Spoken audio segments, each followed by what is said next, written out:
Sean Capri, and welcome to We the GamerCast. It publishes every single Monday at youtube.com/carpoolgaming and podcast services around the globe. Thank you guys so much for being here, for telling your mom, for telling your dad, for telling your friend, for telling your cousin's friend, for knocking on the door at next door neighbors and saying, hey, have you heard this show? It's Sweet Hangs with Strangers from the Internet, but I'm getting a little ahead of myself. I looked over, I thought I was streaming by accident for a second, but I am recording, and I'm getting way ahead of myself, because if you're new, here's the deal. Every week I have Sweet Hangs with a stranger or a friend from the internet, and we talk about life and games. And if you want to be on the show, you can tweet at me at Sean Capri, Sean like Connery, Capri like the pants. The show is rocking and rolling, you guys.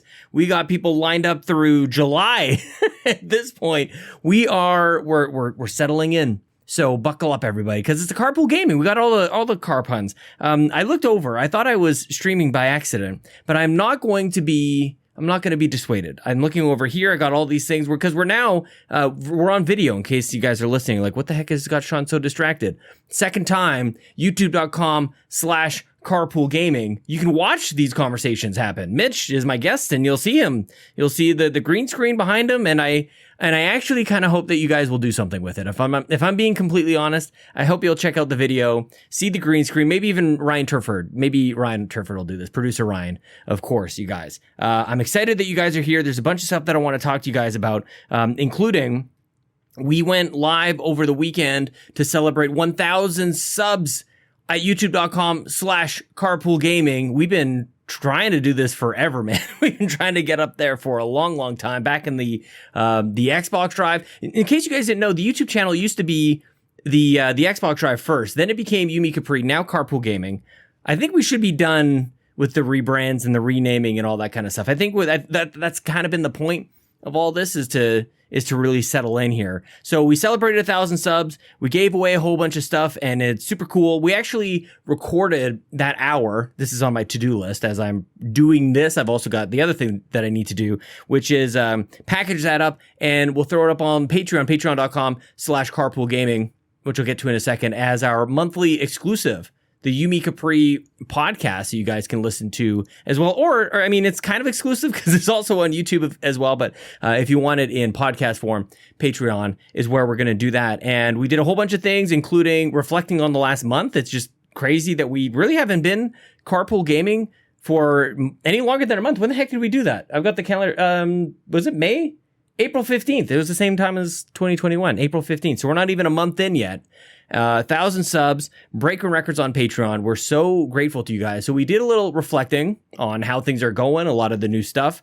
Ryan Turford revealed his new Project Pit Stop Gaming History is now Pit Stop Gaming History. Of course, just remove the project from that. That's all you need to do. And we also launched a new Patreon goal, because you guys are just blowing me away with this stuff. And there's more cool stuff that we want to do. A little while ago on Twitter, I had this thought, wouldn't it be interesting to have members of the community kind of come on in on either side of this game versus this game? So like The Last of Us 1 versus The Last of Us Part 2, I'd love to have a civil and community-driven conversation around these two things. And that thread just kind of kept going on and on about pitting more games against each other. And hopefully we can do this in a friendly way. I'm excited to try it. But we need your help to get there. Patreon.com/carpoolgaming. The goal is $700. I think we're $15 away from it at this point. At 700, which is our next milestone, we will launch a pilot. We'll launch a 3-month pilot, and this is going to be a monthly show, by the way. We're going to do a bit of a test. So if we hit 700 and we keep it for 3 months, then we'll launch the show publicly. It will be just another product of carpool gaming, just like We the GamerCast, just like all the Drive shows, just like the RPG Cave. We'll have this new show, which we're kind of like, I should have thrown a project around this as well. It's Project Game Wars, Project Nonsense, arguments about video games and things like that. So we'll have a bit of a workshop on that. But the idea is having a bunch of people from the community, and it'll probably be a Patreon exclusive, like the only people who would be able to join the show. We got damn near 90 patrons at patreon.com/carpoolgaming. So a growing community of people who can come on in and fight the good fight for their favorite game. And I'm excited for that. So help us, patreon.com/carpoolgaming. Get us to the next one. And while I'm talking about this, why don't I just thank everybody who supports us over there, especially our ultimate producers. Tony Baker, new ultimate producer from Quest for Pixels. You can subscribe to youtube.com/Quest for Pixels. That's with the number 4.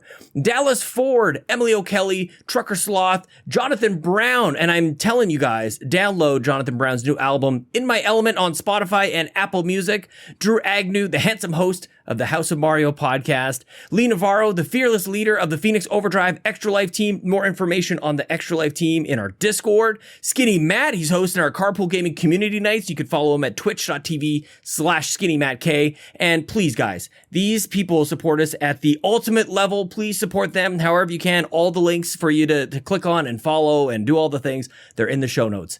Platinum producers, Brendan Myers, Dano, Marcus McCracken, Mostly Martinez, Becky Ruben Navarro, and Robbie Bobby Miller, and RJ Kern. And our gold members, Anna W., Argo, Ashley Nicholson, Cecily Carosa, Dallas Robbins, Foolish Fuji, Jose Jimenez, Mac Time, Marcus O'Neill, Nagachaka, the Snack Network, kind of rolled those two together, Tom Danks, Mr. and Mrs. Nasty Boots, and I also want to thank you guys, Tony Baker and Skinny Matt, for becoming ultimate. And also, I want to welcome John32 right on into the mix here, guys. Thank you so much for all the support. There's so many of you. We're almost at our next craziest goal. So much to talk about, you guys. I'm so stoked. Holy crap. I had more bullet points, but we're going a little long here, I think. I want to get into my chat with Mitch Power. What I'm going to talk about at the end is my experience with the Backtrackers, which is our video game book club. We just pick a video game. We all jump on a call together. We talk about it. It's like a book club, but it's for video games. You guys know the deal. We played Life is Strange, so I'll talk about that at the end. Is there anything? Again, in the show notes, I was on a podcast called Project xTalk, so thank you to Kevin for inviting me on there. I recorded it from my hotel room.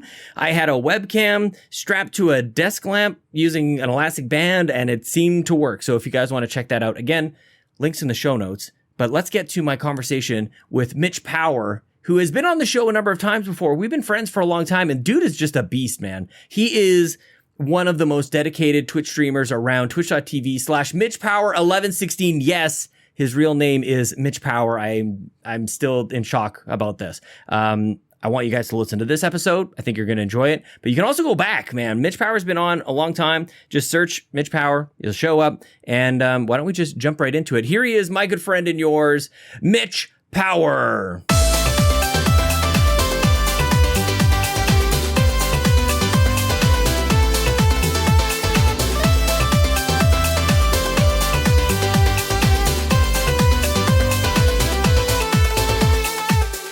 I mean, I'm already handsome, so I guess you might as well show the crowd. And I want, we want to see it zoomed in all the way, as close to the handsome as possible. Yeah. Right. Yeah. That's nice of you, thanks. Yeah. Closer. I can get. Right up into the eyeballs. Yes, this is. Is it adjusting in real time? Yep, this is what the YouTube. Yeah, I can. Oh, okay. Oh no. Yes, keep it here. Actually, the whole time. I'm not keeping it here. You laugh, but one time, this is even in the before times. I was part of an interview. We were interviewing for a new person to join our team, and our boss went down to Calgary to interview this person. And for whatever reason, she wanted us to watch the interview, like Zoom before Zoom. This is a long time ago, and nobody knew how to use like the cameras or anything. So somebody just hit like the zoom button, like zoomed in way like uncomfortably close on the other person's face, and we're sitting like 3 hours away in an office somewhere else, and we got the giggles, man. We couldn't even help ourselves. Like, it was so close to their face and nobody was doing anything about it. We're just like, what do you want us to do? It's like, so anyways, about video games, like exactly, that's just so aggressive. Oh my gosh. Nobody wants to see that, dude. Yeah, that's fine. How some stuff. We're good. How close to going full time with this stuff are you? Nowhere near it, bro. Come on, man. No, not a chance. You don't have to pay for stuff. You got how many kids you got? You put them to work. Daddy's got a dream. Yeah. If I let my daughter's mad because I have more TikTok followers and views than she does. So snap! Get owned, man. Sorry, your almost 36-year-old, very hairline receding dad. has more TikTok views than you. I apologize. Oh my gosh. Is that an actual competition that's going on, or is it like it was mentioned once? Like, is she trying to catch you? No, I just showed her one time I had a TikTok. I had like 15,000 views or something. And she's like, what? Yeah. And I'm like, yeah, because come on. I'm your dad. What kind of TikTok does she make? Like, what do kids make? She does a lot of cosplay stuff. Oh, that's cool. I bought her a ring light and for Christmas, and I had like a stand and all that stuff. And she does a lot of makeup. She has like 5 or 6 wigs, bunch of cosplay stuff. And like she tends to do that. She does, I won't say dances, right? Because I don't want her doing TikTok. That implies dances. something else. Yeah. I've locked her TikTok down though because I'm a smart dad and know how to do parental controls. But she does a lot of, cosplay stuff, and her and her friends like it. And then I'm like, did you show your friends? She gets mad when she scrolls through her For You and I pop up. I'm like, what do you want me to say? I'm sorry. That's amazing. Are you already recording? I hit record. Yeah. Do you want to do this? Okay. No. I just didn't know if I needed to do something. Can I give you some McDonald's fries? Do you want some of these McDonald's fries that I waited 15 minutes for? I thought I was just going to do a quick stop by. And is that why you had to reschedule this thing like 17 times? No, but once I did, I was like, I got all this time in the world. I can now, because originally it was going to be tight. It was going to be like, I'm going to walk in the door. I'm going to have to run downstairs and hope that my computer doesn't have some sort of weird update or something. Right. And get right on there. So I'm like, once I push it for half an hour, I'm like, okay, well, I can go get drinks for Chelsea like that. And of course for me. That's fine.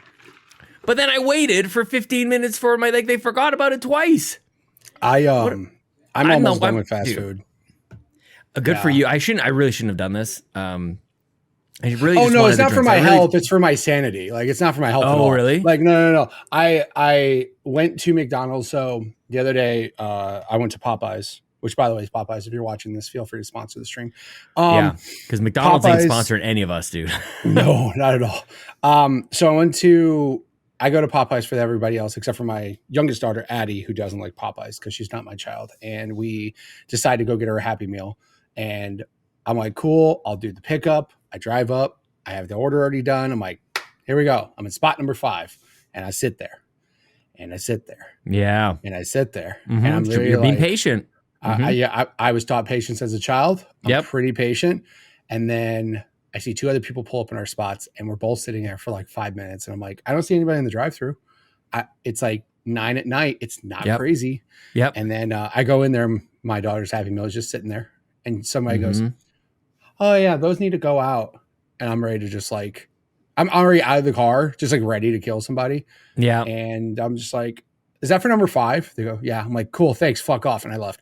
And I was just. Did you take your food? Did you take your food at least? Oh, yeah. I like snatched it out of their hand. I was just like, thank you. I just left. Was it cold though? Like this, the thing. This is top of mind for me right now. I feel like I just went through this. Yeah. It was basically, and then I got my wife fries because that's all she wanted. And then and then I went to Popeyes afterwards, which was a mistake because then that took forever. By the time I got home, she ate the fries. She goes, they're cold. I'm like, of course they're cold. And I I basically had a meltdown and told my family not to order fast food because I don't want to go get it. And every fast food joint hates me, even though I spent a lot of money there because I'm fat. So I think this is it. I think honestly,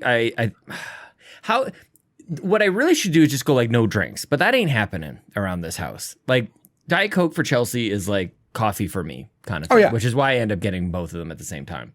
One Diet Coke for me, one coffee for her. But then like so often, like it's just because it's so stupidly habitual that it's like, well, one of the times I go there, I'm going to be a little hungry. So I just got to really resist that urge to like, because the food, can I be honest with you? Can I can I be super frank? 100%. I don't think the food at McDonald's is very good. Like I struggle to find like a burger that I'm like, yeah, I'm excited about this burger at McDonald's. Like I'm just throwing this sponsorship opportunity out the window. Basically, it holds over sadness for like a little bit, but then you're more sad because you're like, I could have had better food. Well, and I was actually, it's funny that I'm chatting with you tonight because as I was going through I was seeing like, what do I even want? Like I'm gonna go to this thing, I'm gonna get a drink, but it's been a good 12 or so hours since I've had anything to eat. So I just want to shove something down my face. I'm like, what do I want to eat? And I'm like struggling to come up with something that I want. And I was thinking of you, and I'm like, you chose Wendy's as your unofficial sponsor partnership on your channel. I don't know why that is a much better choice. I don't know why you say unofficial. I mean, totally super official. Like you reach out to them, they'd be like, "Hey, we've been waiting for you to contact us." That's totally how it went down. We saw your commercial on twitch.tv/Mitch Power 1116, and we loved it. We love your enthusiasm. We love that you're so happy about Baconators. And yes. Yeah. You know, nobody else is this excited. So I want to point out something. My promo code has worked. I have proof. Yes. What? Yes. So what promo code? Mitch Power 1116 in the app. Duh. What are you doing, bro? You're supposed to know these things. You're interviewing me. No. So obviously, if you watch my stream, I do commercials because I'm dumb, and hopefully one day Wendy's will see it. Not that I actually think they'll sponsor me because I cuss way too much and I'm too much of a crazy person, but I do them for fun, and people seem to like them. Mm-hmm. And one of my longest people who's watched my stream, her name is Queen. She's one of my mods. She literally filmed herself at Wendy's. Come on. In the drive-thru and said, "Can I use promo code Mitch Power 1116?" And they were like, "What did you just say to us?" And she's like, No. I heard it on the internet. Promo code Mitch Power 1116. And they go, "Can you just pull around?" And I was no like, way. They're going to like yell at her. So she gets over there and they were like, "What?" And she goes, "It's a promo code. It's a joke. It's on my friend's stream." And she showed them my commercial while she was waiting for her food. They laughed so much. She got a free chocolate milk. Come on. Dude, it actually has worked. Yeah, it worked. That's a thing. You. So yeah, it's worked. And that means something to me. So can't take that away from me. Do you ever have like, that's a moment that you could quit it all at this point? Like you got your one, like that's kind of the high. Like obviously it doesn't get any better than that. Just it was kind of crazy. It was absolutely nuts. I was like 100% surprised. And when she sent it to me, I'm like, why is Queen sending me a video out of nowhere? And all of a sudden I was like, no shot. And that's so good. Popeyes I'm still working on. Mm-hmm. We'll figure it out though. Yeah, no, I thought about some other options. Like what? When I was like, hey, I'm trying to lose weight, maybe I shouldn't sponsor breakfast sandwiches that are the size of a Honda Pilot. I'm trying to like, maybe I should sponsor something, like water, like healthy options, cucumbers, watermelons. Yeah, watermelons. I don't know why I went to cucumbers.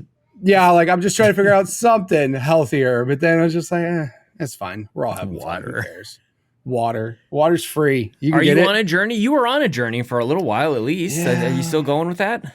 What are you drinking right now? What do you got there? That looks like a no Diet calories Squirt kind of drink. Mm-hmm. Yeah.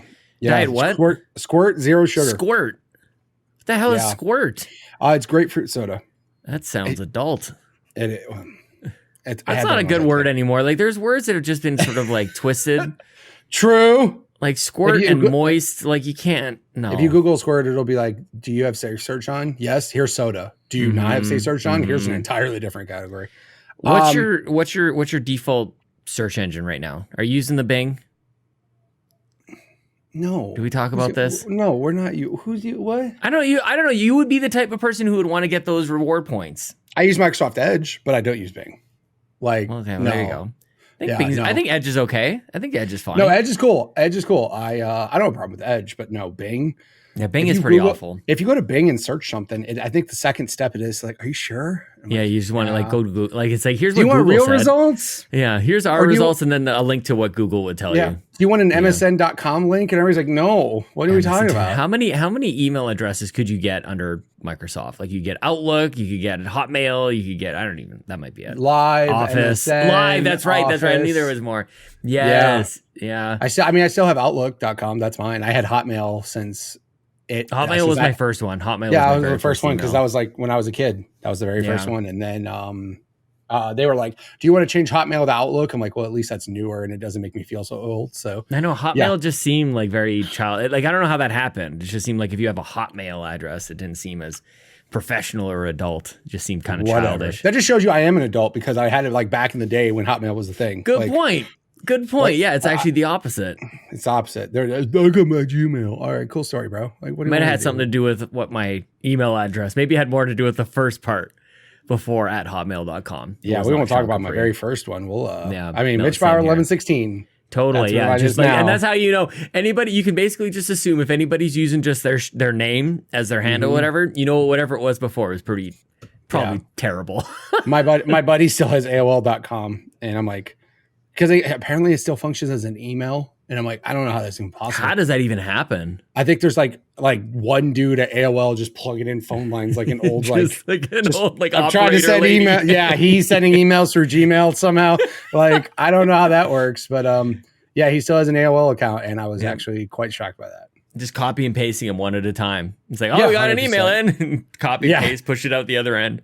There's a good junk spam filter because it's just that dude that goes, no. Can you imagine? There's like one dude there. Because there's like 12 AOL email accounts. Come on now. Yeah, like, probably. I think my dad might have one of them. Yeah.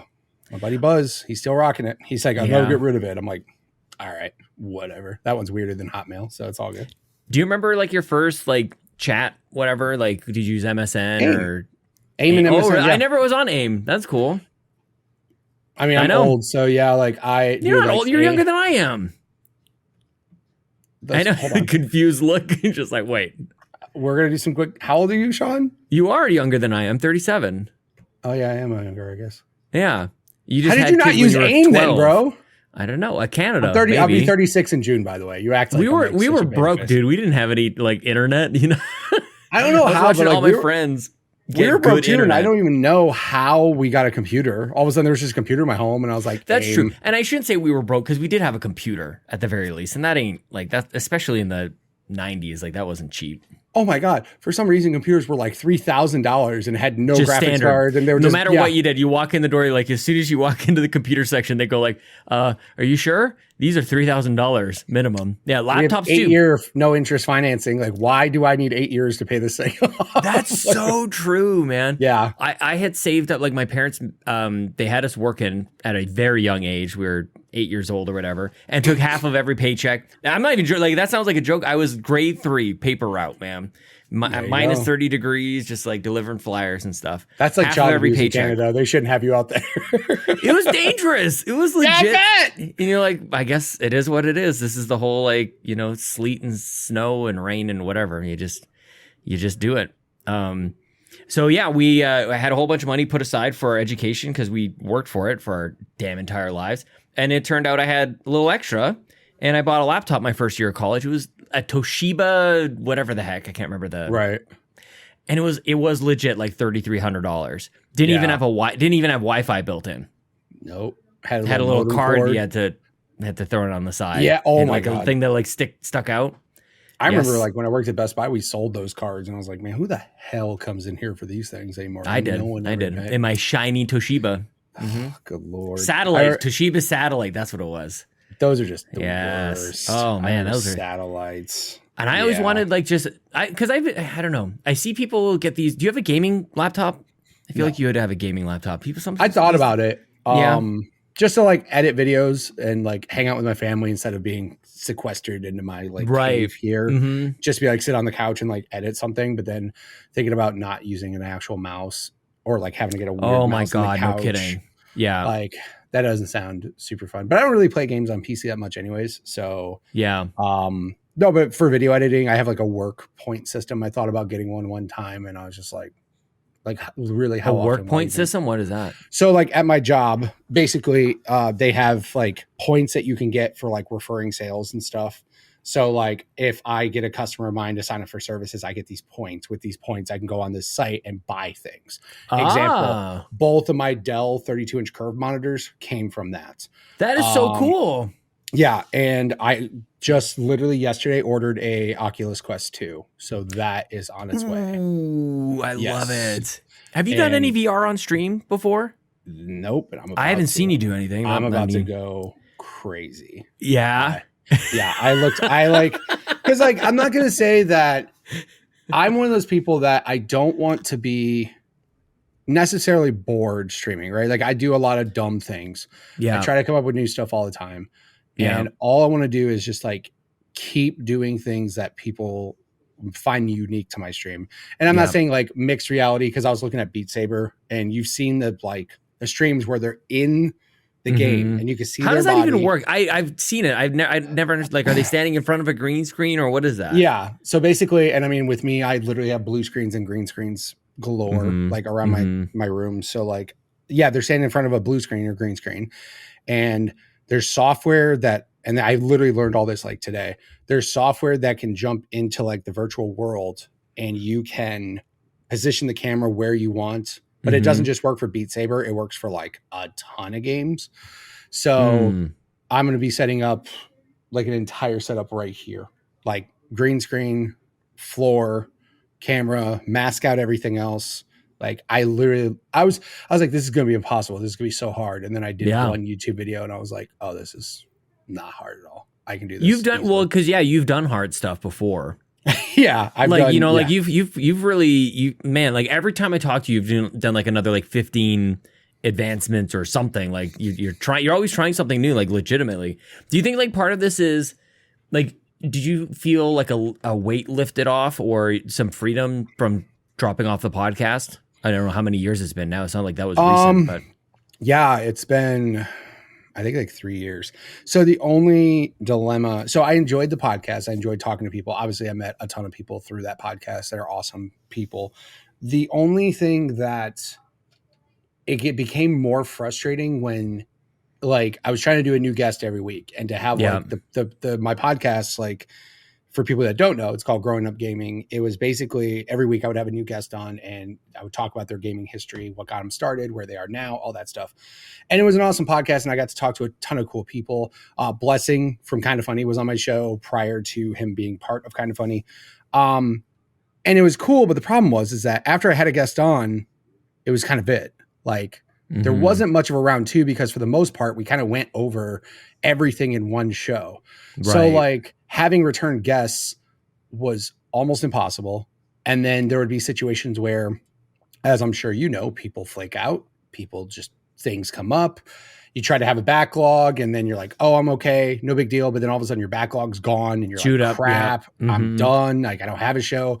And then I would be staying up till 3 a.m. trying to get some time difference overseas, trying to get a show. And I'm not saying it wasn't fun, because it was great, but just it got to the point where it was getting more frustrated than having fun. Yeah. Oh, big time. Yeah. I was just like, I'm good. Like I enjoy this. And I started doing it like once a month. And you were also, you started, there was a period of time where you're doing that and Mixer, right? Mixer.com/ Mitch Power. For a while. Yeah. For a while there, like I tried doing it like once a month, but then as soon as I just like saw streaming and figured out how streaming worked, I was just like, this is way more fun. I can do this every day. It could never get boring, because I was already playing games with my buddies every single day as it was. We were already doing the same stupid stuff we were doing just off camera. So I didn't, that was just way easy just to throw that on the internet. And if people care to watch it, cool. Yeah. But then figuring out how green screens work and figuring out camera setups and lighting, and like that's where I started getting into, because I always like video editing and video production. So that tickled that fancy of mine a lot. And then seeing what people were doing, like my favorite streamer is Dr. Disrespect, because he is legitimately one of the most innovative people when it comes to just streaming. Like his green screen effects are insane. His scenes, all the stuff that he has, I was watching him and I'm just like, this is nuts that this dude, granted he has a team of people that help build the scenes and stuff like that. But like one guy is running this whole ship. I was just like, that's insane. And, I would say like that's a big inspiration for me to do the dumb things that I do, like Wendy's commercials and Popeye's commercials and stuff like that. Do you think people have the wrong idea of Dr. Disrespect? Like, do you think that there's for anybody who doesn't really watch him, they have maybe a different opinion than the people who actually do watch him and maybe see that there's a narrative building? Or I don't even know if the narrative is even building anymore. Maybe this is like 2 years ago or something. But I feel like some people might have an opinion of Dr. Disrespect. And I've started to like look into him more recently, and I'm like, I'm kind of with you. Like he's entertaining as hell and he's a smart dude. Like, I don't know. I whenever there's like a mob mentality building up on the internet, and it's very tempting to just go like, yeah, like he's obviously an ass and he video recorded in a bathroom at E3. And I'm not saying that's a good thing. Right. But, like there's maybe something else to this. Like, as I don't know, because I haven't been watching him. So the big thing that a lot of people really shit on him for is he had a situation where he was unfaithful to his wife. And he basically went on stream as Guy, not Doc, but Guy. And he basically was like, I screwed up. I was unfaithful to my wife. I'm not going to be streaming for a while. I'm going to make sure my marriage is cool. I don't know when I'm coming back. Sorry. So people, unfortunately, and then again, some people, I get it. Some people want to, forgive, like, okay, he's changed. He's getting better. His family's good now. Obviously him and his family are in a better place. But some people are just like, oh, you're a cheater. You just cheated on your wife. You're a cheater. Yeah. You're a cheater. And they don't want to get past that. So like every time you go on like one of his tweets, there's always somebody that's just like, oh man, it must be nice to cheat on your wife and still be successful. And like, obviously people make mistakes, and I've made dumb mistakes in my life too. And I'm sure everybody has. Yeah. But and of course you're on the internet and you're a public figure on the internet. And like, obviously people are going to shred you down just because they feel bad about themselves or whatever the hell. Yeah. But I'm a big believer of like people can be better and learn to be better. Cause like, obviously I was one of those people like years ago, I was not super happy at times. I was super angry and I changed. I went to therapy and I'm better and shit. Now, if you watch my stream, you would say you're not better. You slam your desk every 5 minutes. But I'm talking about like gaming. Yeah, a little different, but no, like I just, when I look at him, I'm like, that guy obviously did a lot of. You said better, not perfect. No, I think that's a huge difference. I think that's really important to differentiate. Just because you say better, and I believe you when you say that, but yeah, it doesn't have to mean, and everything is absolutely perfect all the time. Everything's under control, as if that even is that perfect either. Like, I don't know. Right. No, I'm considerably better off after doing that. And I'm very happy I did it. Do I wish I did it earlier? Sure. But like at the same time, like now that I did it, I'm like, I can understand that people can change and people can get better, and you shouldn't just hold on to something. No like kidding. That. So yeah, I mean, me, like, again, when I first found out about him, I just saw a guy who was obviously he's playing a character. You saw a guy. Yeah. He's literally playing a dude with a wig and sunglasses so on. Good. It's and he's so insane. He's an insane person on stream, but like I've seen videos of like when he breaks character on stream, it is one of the funniest things because he has those moments with like Tim the Tap Man where he can't help but laugh, but Doc's serious. And he's like, I'm the 2-time back-to-back. I'm the best gamer in the world. But then he like breaks down laughing because he's like, I can't keep this up. That's when you're like, that'd be so hard. That'd be like, think about that. Like, how many hours does he stream? I stream for like 2 hours on a Saturday night. I'm like, and like mostly it's other people talking. Like, I don't have to do anything. You know what I mean? And it's like, this guy is in character, like a wrestling character. Yeah. Live entertaining. Like, I don't know. It's crazy. Yeah. I just like, I respect the fact that like I said, as far as gaming goes, he's not the best gamer. And he's not. Isn't he? He's good, right? He's pretty good. He's really good, right? But my thing is like when I watch streaming, me personally, you got people like Shroud who are not necessarily personality-wise the funniest or lightning personality, but they're insanely good at video games. And then you get some people who are just super funny and may not be as good at games like Tim. Like Tim, in my opinion, is hilarious, but gameplay-wise, he's not the best. He's not bad, but comparing him to like Shroud is like night and day. Yeah. But then you get Doc, who in my opinion is like the best mix of both. Right. He's really good, but he's insanely funny and he's completely goofy. And I just enjoy laughing while seeing good gameplay at the same time. So yeah, that's why he's my favorite. I'm glad you brought him up because I think it's, like I said, I think I start to become aware when I have created an opinion around someone or something and realize that I haven't had like any interaction with that thing at all. And like that has burned me a lot in the past where I just sort of like go along with, well, we've decided that this thing, and they might be right. I don't know. But I just feel like it's always worked out for me to be making my own mind up, Sure. I mean, yeah, like it's easy to jump on people. Yeah, it's easy to jump on like other people's opinions on the internet, especially when like people you respect their opinion of, they have a certain opinion. You're like, oh, this guy must be a piece of shit because this guy trusts his opinion. He thinks the same. But obviously, like I said, every situation's different, and I try not to judge people. Like as far as it goes with their character, especially with things they did in the past, just because people can change and get better. Now, if they continue to do dumb things, then that's kind of different. But agreed.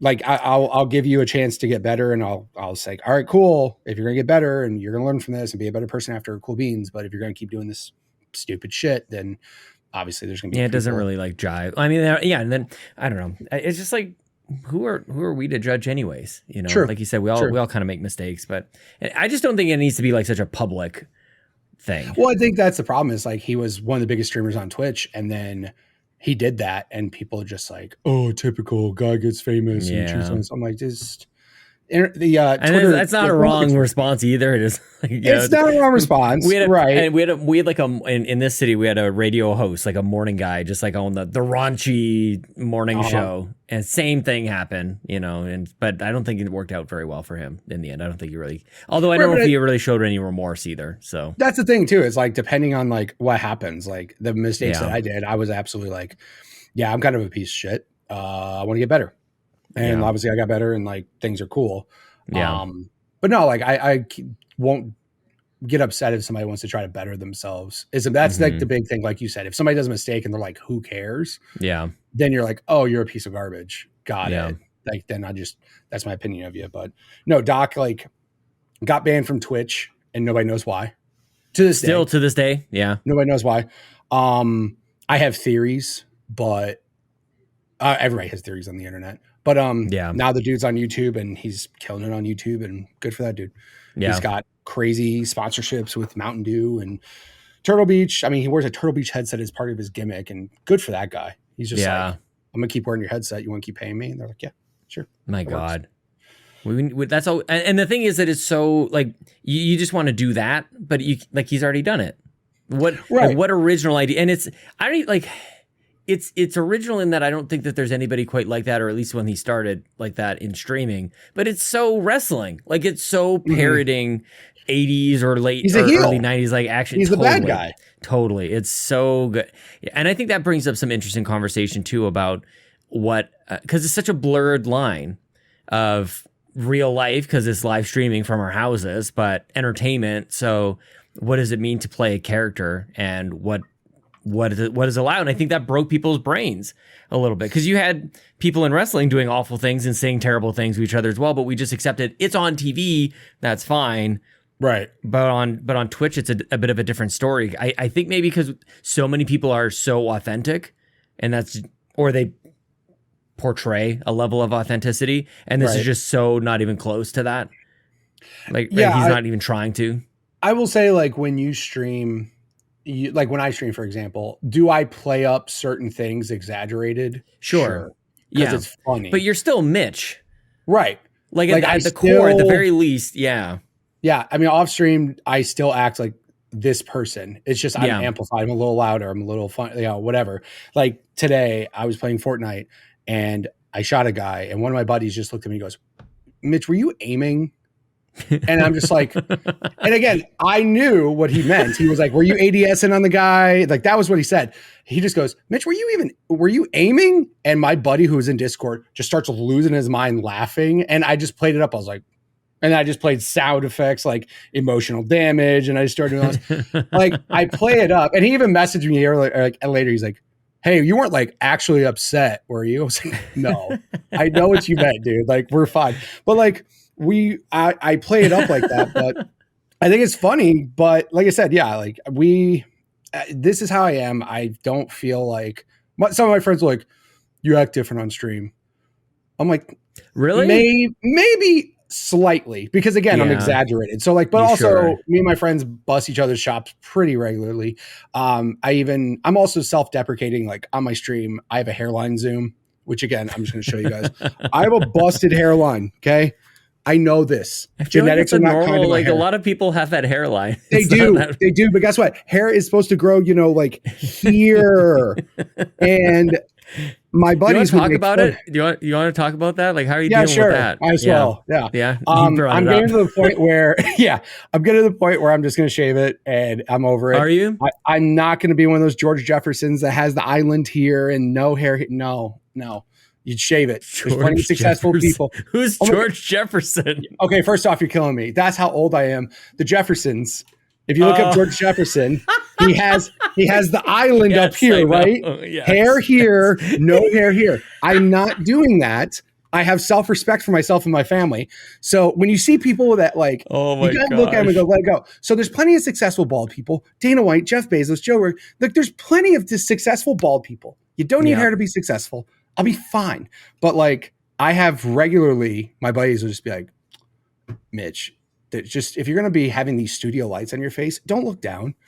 I'm like, what's that supposed to mean? And Come he's like, on, but man. again, they're busting my balls because again, they know like if it really bothered me, It's I would so tell hurtful. them, yo, if I really bothered me, I'd be like, yo, knock it off, and they would. Maybe but now, it's contributing to this lingering anger that you have slightly, happening. maybe. Yeah. I don't know. I cry at night, but it's cool. Yeah. Do you dream about it? Do you dream about like in your dreams you have like hair? No, you know what's funny though? I straight up went back. No, you're fine. What's funny is I literally went back into like old pictures and I'm like, when was my hairline even good? Like, when was the last time it looked normal? It was always going to be this way. It was like senior year of high school. I looked at my senior year book and I'm like, well, that looked good there. And then I looked at like Best Buy, me like 23, and I'm like, man, it was starting to go bad then. Like, that sucks. Aging is God's cruel joke on all of us for like choosing partners at a young, beautiful age and going like, yeah, look what we're going to turn into. Yeah, basically. Poor. I mean, I used to have awesome mohawk. And I mean, here's the thing. Here's what's crazy though. With this though, I can still have a mohawk because mohawk's in the middle, right? Exactly. This would be fine. This would be fine. Man, rock the punk rocker. Do it. I always make fun of like, I tell them like one day I'm going to go get the worst hair plugs you ever see in your life. And I'm going to show up on stream and not say a word about it. And I'm just going to have hair and everybody's going to be like, Mitch, why do you have hair all of a sudden? And I'm just going to not acknowledge it. But no, like on my stream. Would you do something like that? Like any sort of like, I don't know if no. I don't like, should I even believe in Rogaine? Does anybody actually believe in Rogaine? Does that actually help? I believe it has some positive effects, but I think once you get to a certain point, it's just like, yeah, there's no going back. Yeah, like unless you attach a chia pet or like 100%. Plant some of that mud on your head and water it every day. Yeah, like, exactly. That's kind of the best that I can come up with. Whatever, dude. Like this is how my genetics work out. I just won't have hair. And again, well, would you do like would you shave it down and then go like, I don't know, like toupee or something like that? Like, would you do anything? No. I don't know. Cause some of them are pretty good, dude. My boys would clown me so hard and it would hurt me for more like a week. To like you think try to make it better. And then them just clown me worse. I mean, I have a hairline zoom on my stream that people can redeem. So like literally as I'm playing games, it'll zoom in on my hair right here. And a guy just goes, what the fuck? And it goes right back to normal gameplay. I don't know. I feel like, what's his name from IGN? I feel like Mark Medina, I'm pretty sure he did something. Like he lost like a gazillion pounds. Like he got trim and he did something with his hair. And it's like, dude looks great. You know? I mean, if you look at certain people's hair, like obviously there's celebrities out there that definitely do hair stuff. But I'm just to a point where like it's become such a focal point that if I do something to improve it, people are gonna be like, bro, what is going on? I have plenty of friends who their hairline got worse than mine at an earlier age. And they were like, yo, my buddy said it best. He goes, I'm going to take my hairline before God does. Yeah. And I'm like, all right. And he's been bald since he was like 23. He's like, I'm taking my hairline before God does. I'm like, hair off. Yeah. He's bald. And he's like a face off. I have a guy who watched my stream. His name is Verbal Hero. He's like, just shave it, dude. He goes, I shave it. I get it. He goes, my hairline's not good either. I get it. Just shave it. It's okay. You don't even shave your face though. Yeah, I haven't for a while. Almost. Yeah, it looks good. Thank you. I trim it because I don't want to have. I want slimness. I don't want bushiness. I don't want it to like. Who does want bushiness? I see it a lot, and I'm like, my idiot friend Al. His beard is awful and disgusting. Come on, Al, get your life together, man. Your beard, like, it's growing out. It's like it's attaching to the top of his hair to like form a circle around his head. I don't get it. It's just awful. He's gonna start looking like the lion from Wizard of Oz. Bro, it's so funny because Al, like, he's literally one of my best friends in the world, but like we crap on each other way worse than anything. Way worse than anything. But no, like when I first you guys are checking in on each other now too. Like you kind of crap on each other, and they go like, "Are you okay?" Like no, he literally did that. He goes, "Yo, you were cool, right?" I'm like, "Yes." Yeah, if I wasn't cool, like you would clearly know I wasn't happy. But no, we crap on each other all the time. And then the other, what was it? About a month ago, he lives in Ohio. I live in Arizona. Not close at all. He surprised me one weekend. He came out here for work. Didn't tell me. Didn't tell anybody. Told everybody not to tell me. Yeah. And he's like, hey, I'm in town. Do you want to hang out all weekend? I'm like, hell yeah. And it was an awesome weekend. So yeah. Good thing that worked out. That could have not. Like, what if you were busy? Is that often that you're free, like completely clear for a weekend for a surprise like that? I literally stream every Saturday and Sunday, almost every single day, all day. And he's just like, and he came and like, I set up a camera here so he could stream on my TV here while we were playing. I was like, dude, we're going to have the best weekend ever. So So you coming? Speaking of in person, you coming to Extra Life? Are we gonna see you in Rome? Come on, man. I gotta try to, man. Well, you're gonna have to start getting that together, my friend. Yeah, figuring that out. I already have like a plan. I'm going to Disneyland in 2 weeks. Oh yeah. I already know this is not happening. I just Disneyland's in 2 weeks. 3 weeks. Sorry, I leave. We leave the 21st, which is in 2 weeks. Yeah. Yeah. Holy cow! I just want to build a lightsaber. I might stream myself walking into Star Wars Land and just crying. I'm going to break down in tears seeing a real life Millennium Falcon and R2-D2 you can't do that. You can't do that because our parents will be right at that point. If we grow up, I've been wanting to see the man children that they were worried we would. I'm married. I have a great job, a great wife, a great family. Every other, you know what? Good point. Yeah, I'm Forget what I have to say about this. I can go build a lightsaber and be smiling ear to ear whenever I want. I can't wait. Go get yours. Yeah, man. I'm wearing a Darth Vader shirt, for God's sakes. It's May 6th. Who cares? Yeah, May the 6th. Is today May the 6th? The Sith? Yeah, Revenge of the Sith. You can't, Revenge of the 6th.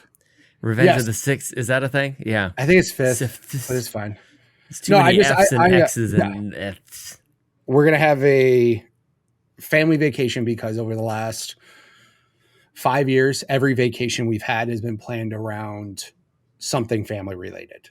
Somebody's like a wedding or something. Somebody's graduating high school, weddings, blah, blah, blah. And it's always been like something. And we haven't taken a family vacation with just me and my wife and my kids. Yeah. And since my daughter was born, and she's going to be 6, or 7. We haven't done it yet. We haven't really done a legit, like an actual family. I mean, Lincoln's only 5 now, and 2 of those years have been pandemic. Lincoln was with us, like 2 trips that we have done. Basically, Chelsea was working. Like she had a wedding on Vancouver Island, which is basically like Canada's Madagascar. And I can't believe I've never said that before, but that's absolutely what it is.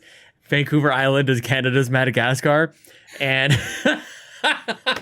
it's exactly the same shape, and it's just off to the side over there. Yeah, and it's not like we have no other islands or whatever. Right. And then we were in Toronto when Lincoln was maybe somewhere around a year and a half, and Chelsea was like 7 months pregnant with Ellie, actually. And that's it. Those have been really our trips with the family. So don't think it really counts. Yeah, we've been in Minnesota a ton of times. We went to the last trip we did, and this is before my youngest daughter Addie was born, was Legoland in California. How was that? It was super fun, but it's definitely meant for kids younger. Like if I went, if I went now with my older kids, they would just be probably bored. Like, if you have younger kids, it's great because there's literally like a life-size elephant made of Legos that you just like walk past, and then there's like the sets from the Lego movie are there. So like all the sets they built in the basement of the original Lego movie are at that California one. Like there's a lot of like cool things there, but as far as like big roller coasters or something to keep attention of like say a teenager, not really. Oh, really? So I'm glad like we went when my kids were younger, and they were obviously way more into Legos then than they are now. What's younger? Like I don't know if Lincoln will get into Lego. I don't know. Like he kind of plays with do you have like the Mario stuff? I feel like we play with the Mario stuff for like an afternoon after we build it, and then it just kind of it's around. Maybe that's just the way Lego goes. I didn't even buy like so. My son was very much into Legos. At the Lego store here at the local mall, every month they would do a free giveaway of just like a Lego set where you could go there, and like a bunch of kids would gather around a table, and a person who worked at the store would show the little kids like how to build this tiny set, and then they got to keep it. Obviously, it was a way for them to bring in traffic to the store because then every kid would be like, I want that $800 Millennium Falcon, Mom. Dude, that's what I walked through a couple of Lego stores recently. I'm like, when did this happen? Yeah. This is like a premium product. Yeah. Well, like the problem, again, talking about nerds growing up, now you got grown-up money, and you could be like, I want an $800 Millennium Falcon. God, I can't. That's 10,000 pieces and takes me 30 hours to build. And yeah, they have like sets for Lego that are just, they're not even themed. They're just like flowers like that you can build, and they just look pretty on your desk and stuff. But now they have like sets obviously for kids to play with, and they have sets that are just like display only. Like they have that Horizon set that came out Yeah, And the you tall better neck. bet your ass I was that close to buying it and just building it and having it sit right here because I got the Yeah, but they're Horizon. so expensive. There is something very zen about it, though. Like if you can actually find some time and space to just like put together a little Lego set, like for yourself, like as an adult, I feel like it's kind of therapeutic. For sure. And also, like, my son, it opened up. What's funny is, like, that was before he played video games, really. And, like, that opened up his imagination to build stuff. Like, way back in the day, I have a picture of it. It came up on my Facebook memories because I still use Facebook because I'm old. And he built a Titan from Titanfall. Like on his own? Yeah. Like, he saw me playing Titanfall when it came out. That is and the he coolest. goes, I built a Titan. And I'm like, what? And he built like a Titan. No set, obviously. He just built it himself. And it had like a sword and it had a guy that sat in the cockpit. And I was like, this is the coolest shit That's ever. awesome. Holy cow. So like that unlocked his creativity. And then he found Minecraft. And that's when it was video games. Like, because this is virtual Legos and unlimited pieces and you can build whatever you want. And what was he playing Minecraft on? Like on PC or Xbox or tablet or whatever? Tablet. Yeah. Tablet first. Yeah. Touchscreen and just real easy. And then it was like he transitioned to the Lego games on 360. Yeah. Like he was playing Lego Star Wars and Indiana Jones and like those. And then now he's playing way other stuff. Yeah. I feel like there's some things that I actually want. It sounds weird to say because parents were not saying about this about their kids back in the day at all. Like I want Lincoln to play Minecraft. Like I really do. I want, and at least 3, she's a little further behind on that kind of stuff, but I want my kids to play that kind of stuff. Because I really do see like the exploration and the ingenuity and the engineering and all this other stuff. And also the community too. It's like this, all this other stuff that comes along with it.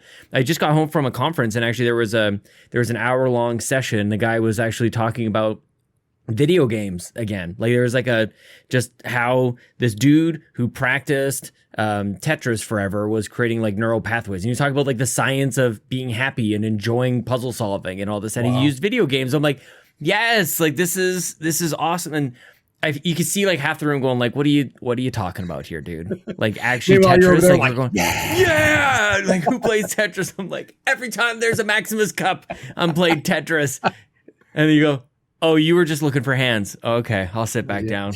Okay, got a little excited about Tetris. Are we playing Tetris right now, guys? Is that why I'm late for this podcast? I got stuck playing Tetris. Yeah. No, like I also too though, like I think, and the one thing that my father-in-law doesn't understand is now this is an easier way to be social because back in my day, we didn't have the internet. We had to go to friends' houses and play Mortal Kombat sitting next to each other. Now you can literally hop in a party chat and just be social. You're still talking to your buddies as if you're there. You're just not physically there. And I tell he's like, he should go out more and play more. I'm like, well, no, he's literally, this is how, if we had the internet when we were kids, we would be doing the exact same thing. Totally. Why would I go to a dude's house when I can enjoy myself from here? We're still talking, still hanging out, still having conversations about school and girls or whatever the hell. Yeah. And it's just now you're just playing games together. So like I think more than that, like think of how many times you would have liked to go to a friend's house, but for whatever reason you weren't allowed to. You didn't have a ride, your parents couldn't take you, they were busy with another kid, whatever else. Like there were so many times that we just wouldn't be able to. So I think we'd still do both. Cause like sleepovers were the best. Like can we like sleepovers were just awesome. And God bless the parents who hosted sleepovers. Because kids I've suck. done it. I've done like it. Other people's kids. Oh my gosh, the worst. My son, not as much. My daughter, though, like my daughter's birthday was just last month, and she had 4 teenage girls over at the house, and I was just like, "Where are you guys sleeping? Are you guys going to be sleeping in Kayla's room, where you're like right next to me, and you guys are going to keep me up all night? Like, where are you guys sleeping?" They're like, "No, we're going to sleep outside on the trampoline." I'm like, that sounds fantastic. Actually. Yeah, actually they did. So on the trampoline. They got blankets. Man, you live in a totally different part of the world, dude. That is not an option up here, man. Well, today was 100 degrees. What do you want me to say? Today was 100 degrees in Arizona. Are you for real? I'm 100% sure. Yeah. It was like here, like for example, last year, she had like 6 friends stay the night. And I'm like, all of you in that room of hers, you guys are going to be sweating to death. You guys are not going to be having, like, I'm going to open the room and it's just going to be hot. All your hot breaths opening, talking in your mouths. And I'm like, do you guys just want me to set up a tent in the backyard? You guys can just camp in the backyard. Yeah. And they were like, yes, that sounds awesome. So of course I set up a tent and then I ran an extension cord out there so they can keep their phones charged. Because I'm a Oh, great look at dad. you. Yeah. Pro I'm dad a great move. No dad. kidding. But then this year, like I'm a great dad. He says himself. I'm a great dad. But no, like, and then this year I was like, do you guys want me to set up the tent again? They're like, no, we just got a new trampoline for Christmas. And they're like, no, we're going to sleep on the trampoline. I'm like, all right, it's easier for me. I've never looked at a trampoline and thought like, I'd like to sleep on one of those.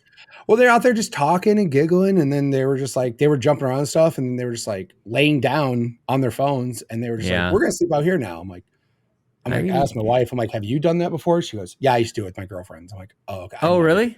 Yeah, she said she did it before. I'm like, yeah, me and my dude friends never slept on a trampoline together. No. We just passed out on the living room floor. Like I was gonna say, it's not like we were sleeping in great places either. But sure, yeah. I mean, we would just stay up till 4 a.m, drinking Mountain Dew, pissing off, whoever's mom was there.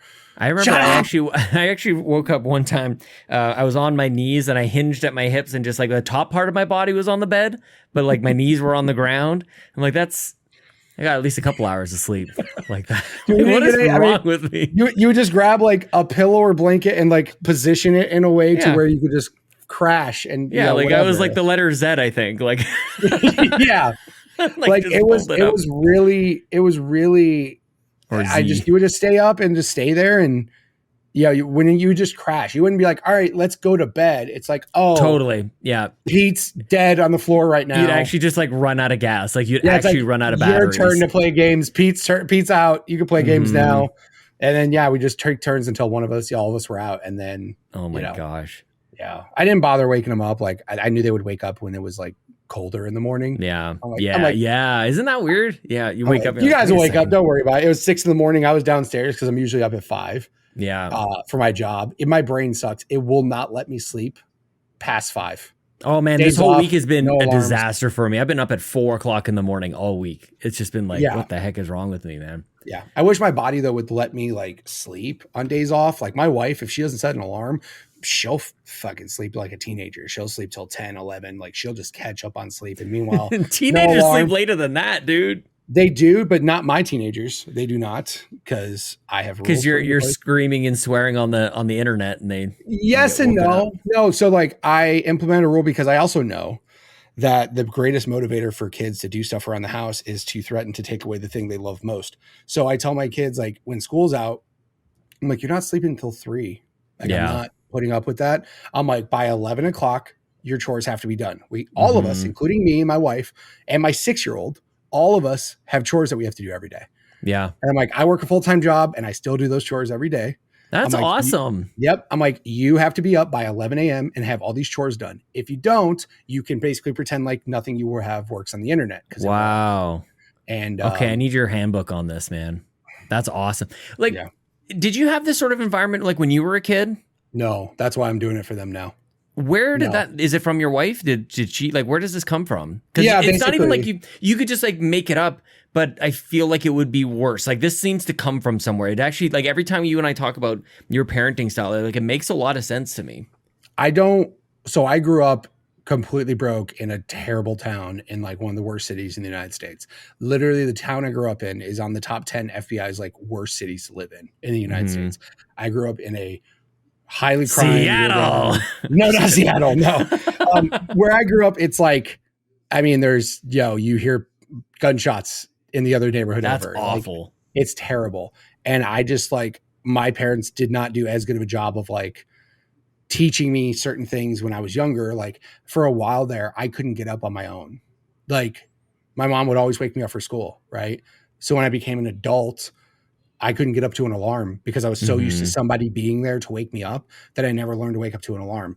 And I could have easily been fired from my gaming job 100 times because I woke up late for it. Yeah. So I just basically was just like, in a way, sounds bad, but like in a way, whatever my parents did, I was trying to do the exact opposite. Yeah. Like I wanted them to like, I want my kids to learn this is how you're supposed to take care of a house. So when you get your own house, it's not a disaster. Like if you knew where I grew up and saw where I grew up, you'd be like, I don't ever want to be there ever. Yeah. And I'm like, I don't want you to ever be there either. So I'm trying to teach you like proper things now to be a good person. And chores. By the way, their chores aren't like repave the driveway. It's like fucking get the dogs water. Like Sure. any of their things, any of their chores that Yeah. are on that list, they can have done if they really focused and tried 35, 45 minutes max. Like total top to bottom, everything done, 45 minutes done. But they drag it on and they think I'm playing. And I'm like, okay, cool. It's 11 o'clock. Have you gotten your chores done? No, cool. Don't bother asking for Xbox time because I'm not going to give it to you. Again, that's it. My son would have bad grades in school. And I was basically like, cool, you're living in the Stone Age now. Like I'm taking everything you love out of your room and you're going to sit there and realize that school isn't hard. You just have to put effort in and it's easy. And now again, when he got to high school, I think that's when he like realized like, oh shit, kind of matters. I screw off, like I'm going to keep doing this. Like, they will keep you there, bro. They're not going to just let you go because you're older. Like you need to do this. And he's better now. Like my kids went through a stage though, where they were like happy to go to school and then hated everything about school. And then now they're like my other daughter, she's about to go to high school, but like now they're all like kind of like, okay, school's not that hard. I just need to focus and get it done. Same thing with these chores at home. None of them are hard. Just focus, get it done. I swear to God, if you got your chores done by 11 a.m., I won't even talk to you the rest of the day. You can pretend like I'm not here. See, and that's what I wanted to get to is like, you do have these very like clear rules and maybe some people might even think that they're harsh. I personally don't. I think that's awesome. But you also have the other side. Like you swing both ways there, Mitch Power. Hey.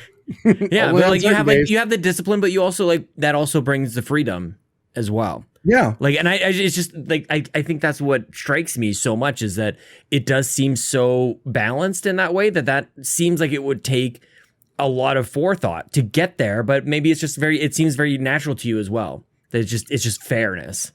Yeah. I mean, I'm just trying to say like, if you work hard, you get rewarded for it. Yeah. It's not a terribly hard concept.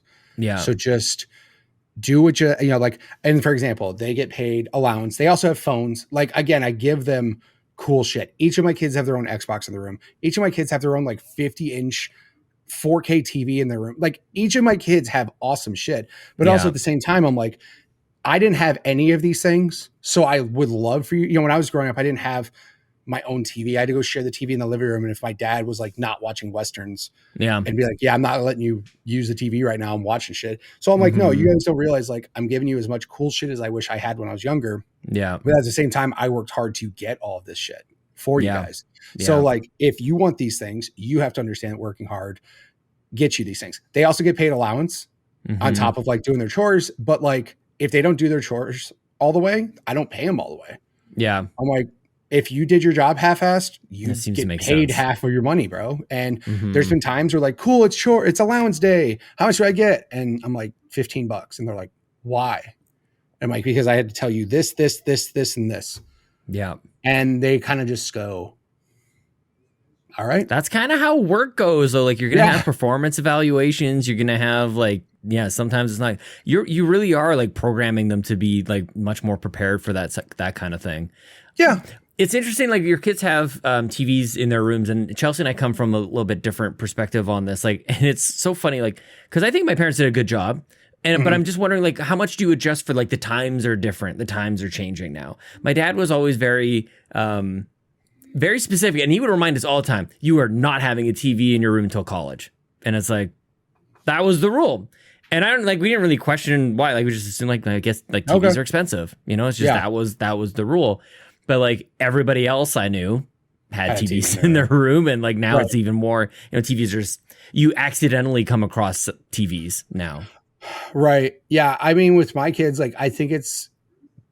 But I guess the point is mostly just like how much of like what your parents do or don't do you like bring forward. Like my dad was so specific about that it like rings true. Like I can hear it like he's telling it to me to my face right now. But I'm like. And I start to think like maybe that's what I should do for my kids, and I really stop to think and go, why do I think that?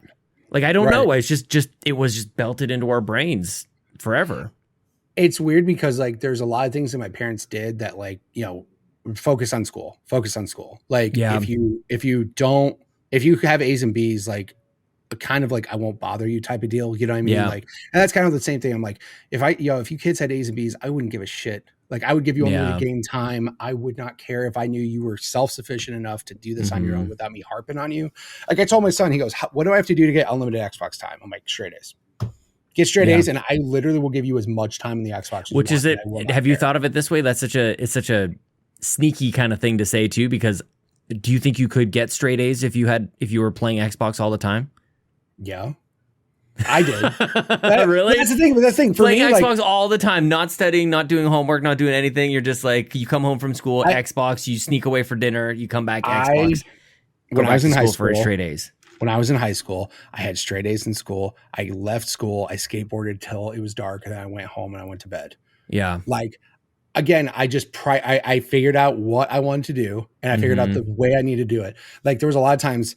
My math teacher in high school got so pissed off at me because I was really good at math, and I still am. And like, she would have the assignment on the board when we'd walk in, like, go to this page and here's the homework assignment. I would literally look at this while kids are still filing into class, figure out how to do it, get it done, and I'd hand her the homework before I left the class. Yeah, I wouldn't hear what she's saying because I could teach myself it really quickly. And she got mad. She's like, "Do you even listen to me when I talk?" And I'm like, no. And she's like, the worst. No, but I was like, I know, not to be mean, but like, not totally. Really. No, like I have the homework and my grades are perfect, right? She's like, yeah. She's like, I'm not mad at you, but she's like, you don't even pay attention in class to me talking. Like, no, you told me what to do and I figured it out and it's done. Have a good day. Yeah. Because I want to go skateboard today after school. I don't want to do homework. Well, and so that's what you're bringing forward to your son with like, yeah, you can go for Xbox time all the time, because then it helps them kind of prioritize, okay, well, what's my pathway to this? Yeah, right, exactly. Figure it out. What do you need to do? Figure out what you need to do to get to what you want.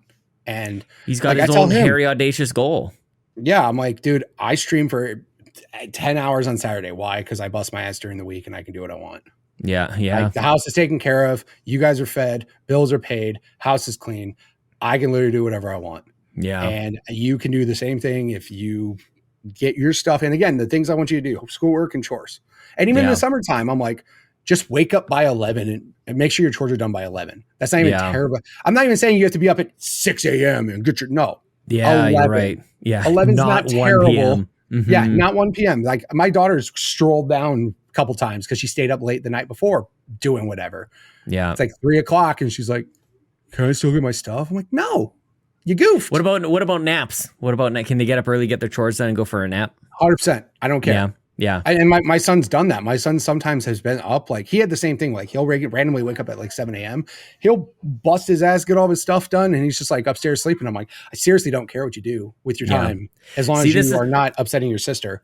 I'm cool. Just that's it. Anytime there's a system with like rules in place, anybody who's going to participate in that goes like, okay, so how do these rules work? Okay, I have to be up by this, but what about this? That never ceases to amaze me in whatever situation it is. There's always like, okay, but what can we do this? How can we bend the rules this way? And kids will still try to figure out a way to bend the rules because like my son will be like, I did my chores. And I'm like, yeah, you sure about that? Because you haven't been up very long. So, I see dishes in my sink and the dogs have no water. I see recycle here. My kitchen table's a mess. What is that? That is literally happening right now? That is literally my wife telling my kids to do their nighttime chores. On the Alexa, on the announcer, that is literally my wife saying, hey kids, because they have nighttime chores. So they have like dishes they have to be done at night, tables they have to be cleaned at night, like all that. So she's basically telling them, hey kids, it's 9 o'clock. You need to get down here and do your nighttime chores. Is that also a survival thing? Just with you have so many kids, Mitch. You have so many of them. I mean, you act like I have 12 or something. You have so they double the parents. Yeah. No, like I mean, my thing is, and like I said, like as the kids get older, even my 6-year-old has chores. Yeah. And again, like I'm just trying to get them in a structure. Yeah, good for you, man. Like here's how things work in the real world.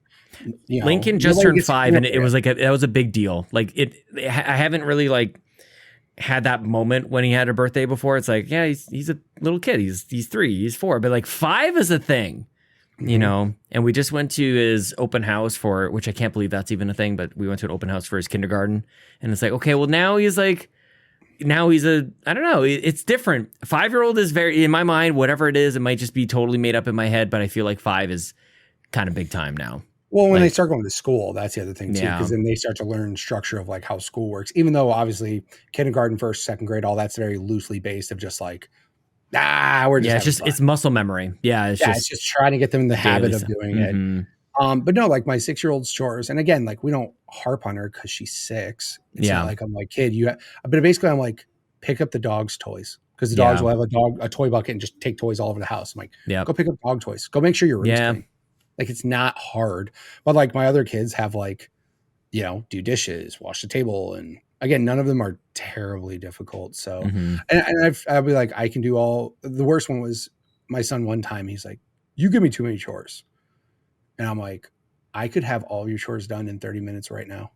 Like right now, I can Yeah. do all of them in 30 minutes in front of you." Easily. And he's like, Yeah. no, you couldn't. And I literally did all, because again, just Oh, don't focus fall on for that. I'm like, yeah, he goofed. He done goofed. I'm like, No, you fell for it. You did his. Now you got to give him I another did set his of chores. chores, and he didn't get a damn thing for like a day or two. I was like, Yeah. yo, it's cool. And I told him, I'm like, if I do all your chores in 30 minutes, you don't get any Xbox for a day. Yeah. And he's like, you okay? Because he didn't think I could. And I'm like, I focused and I got it done. I'm like, I'm fat, dude, and I was moving faster than you are, bro. Like, knock it off. Just focus on the job. Like, that's the whole thing I just want to teach my kids. Focus on the job at hand.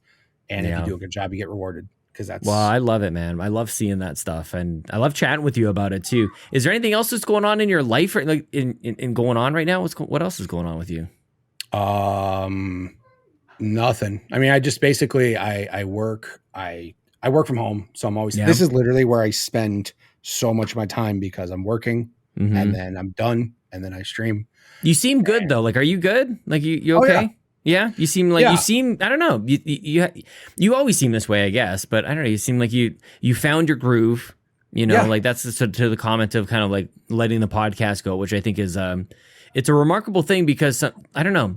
You left one thing that maybe you thought you should be doing, but you found something that was much more meaningful and enjoyable and all that kind of stuff. And I feel like more and more people need to try to do that, not do something that they think they should do, but like discover that there's more to life and there's other hobbies. You can just discover something else. And like, you're all in on this stuff, man.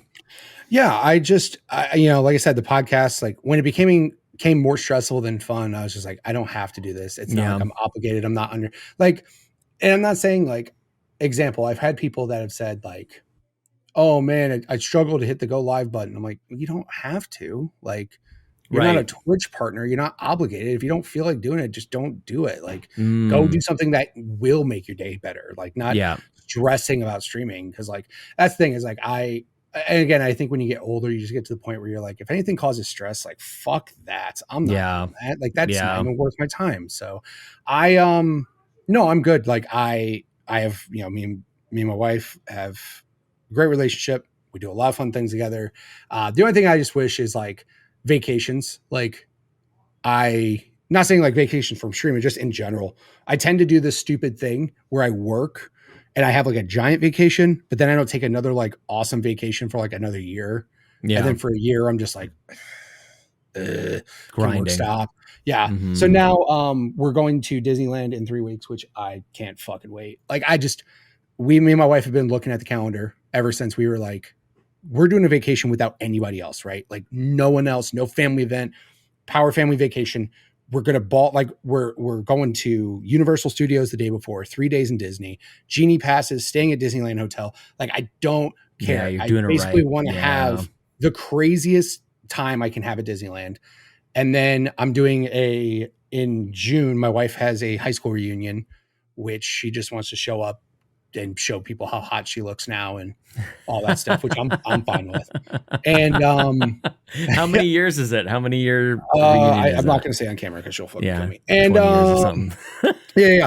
And then, but the cool thing though is that after that high school reunion, I'm driving to Ohio to spend my birthday with all my buddies who live in Ohio. Alex, that's so cool. The one with the beard, who's an idiot. My buddy Brandon, who used to live in Ohio.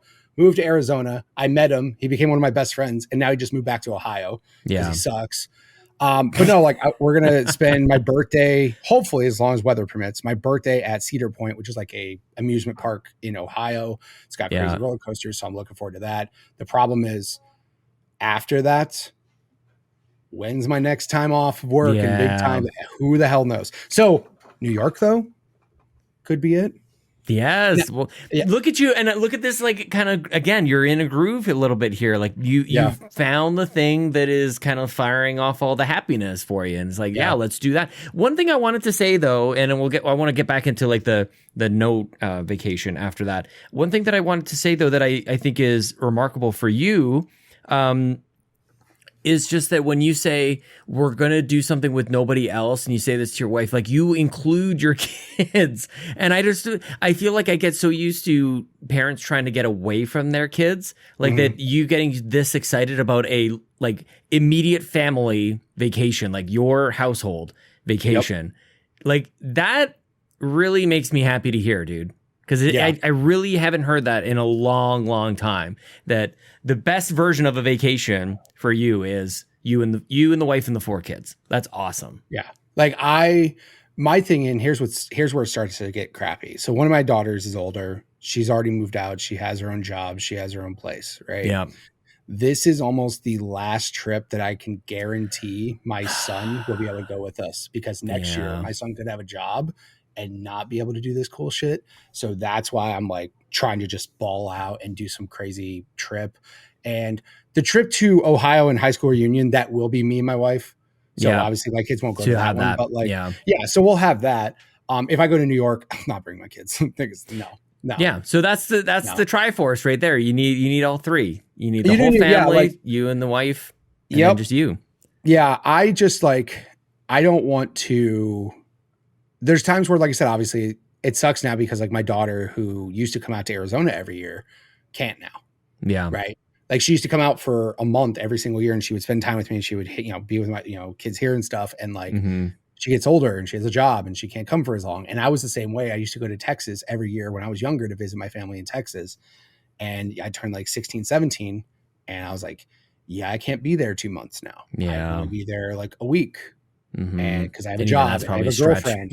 Yeah. And that's when it's like, that's where it gets harder. So this is the one I was just like, I don't know if Alex is going to have a job next year or not. Because again, I want him to focus on school, not work right now. Like just get through school, make sure you're good with school. But then I'm just like, this could be the last year that all of us get to take some crazy trip like this. So we'll figure it out. But yeah, I do look forward to this is where I insert like a previously on We the GamerCast and direct people to whatever the hell episode you were on last time to get that whole story. Right. Yeah, no, like I'm excited. And at the same time, I'm like selfishly excited to go see Star Wars. Like, I don't fuck. Right. It's checking off every box for you. Yeah, but like that. If you want to go walk around Disney and go see some fucking Little Mermaid shit, you knock yourself out. I'm going to go hug Chewbacca and just cry in his arms. Because that's all I've wanted to do. I'm just so happy. Like, we were like, are you building a lightsaber? What? Yes, I'm building a lightsaber. My son's like, what are you going to do with it? I'm like, I don't fucking care if I stare at it at my desk here for the rest of my life. Oh my God. I've been wanting to build a lightsaber since I was 8. I'm so sorry. But like Disney made it possible for me to experience something I've wanted ever since I was a kid. And I'm going to do that. So I love it. I can't wait, dude. I just like, I'm not counting down 8 working days left until I leave for my trip or anything. No, not even a little bit. Yeah, like you're going to get down to the working hours here pretty soon. Yeah, here, man. harder for that last week. I'll be like, let's just get this done. When did it sort of like occur to you that the finality of this option as a family vacation, like that this might be it? Well, just my son. Yeah, he's literally he's 16 now. He's going to turn 17 in November. And I'm just like, I just remember the same time, like this is when shit starts getting harder, when you start growing up. And I'm excited for him to like, I want him to get a job and I want him to like eventually grow up and like do cool shit. Cause obviously my daughter, like she has her own place with her boyfriend and she is or is not coming to this. She is not, unfortunately. Yeah. Same thing. What happened? Yeah. Oh, I can't get off work. I get it. This is what happens. We will be there in Illinois though in June to see for my wife's high school reunion. So we were going to see her there. But yeah, that's the only thing that kind of sucks is like, I'm not even close to being even. You're nowhere. I know I'm not near it, but like that actually like breaks my heart to think about. Yeah. I mean, but like I said, at the same time, like you get excited to see them become their own person. Like my son now, like for example, I remember what was cool is like when my son was playing video games and he was interested in the games I was playing, but then he got to the point where he started playing games that I didn't know about. Like he had learned different games and he started getting his own taste in video games. And like, that's when I was like, oh, it's cool watching him not just follow what dad does. Like he's got his own groove now, his own friend group to play games with. And I'm like, like that kind of sucks. Cause I'm like, oh, he doesn't, like I play Apex. Oh man, I can't. Oh, he's like, Apex is dumb. No, I'm saying, like, it's not dumb. Just like, go play Fallout 76. Shut up. Go to your room. Go play Fallout 76. But no, like the thing is too, though, is like we have that thing we can still talk about. Like, if gaming things happen, we talk about it. Every time there's a new Apex trailer, I'm like, my daughter, who's actually really big into Apex and Overwatch and stuff like that, and she's like, I'm like, Kayla, you see the new Apex trailer yet? She's like, no. And then we'll just sit here and watch it. They'll occasionally come in here and sit here and watch me play occasionally. Not very often though. They'll be like, I got better stuff to do. By the way, that's I know. That's my son's voice. He's like, Dad, what are you doing? Can I get time on Xbox? My favorite thing in the world is he came up to me when I was streaming and I was on Discord. My buddy's talking. And he's like, hey, Dad, can I get Xbox time? And my buddy Jay goes, yo, who the hell is in your house, bitch? And I'm like, that's my son. And he's like, my what? Post-adolescent son. Yeah, that's my son. He's like, Jesus, man. He's like, that voice is deep, bro. Like, yeah.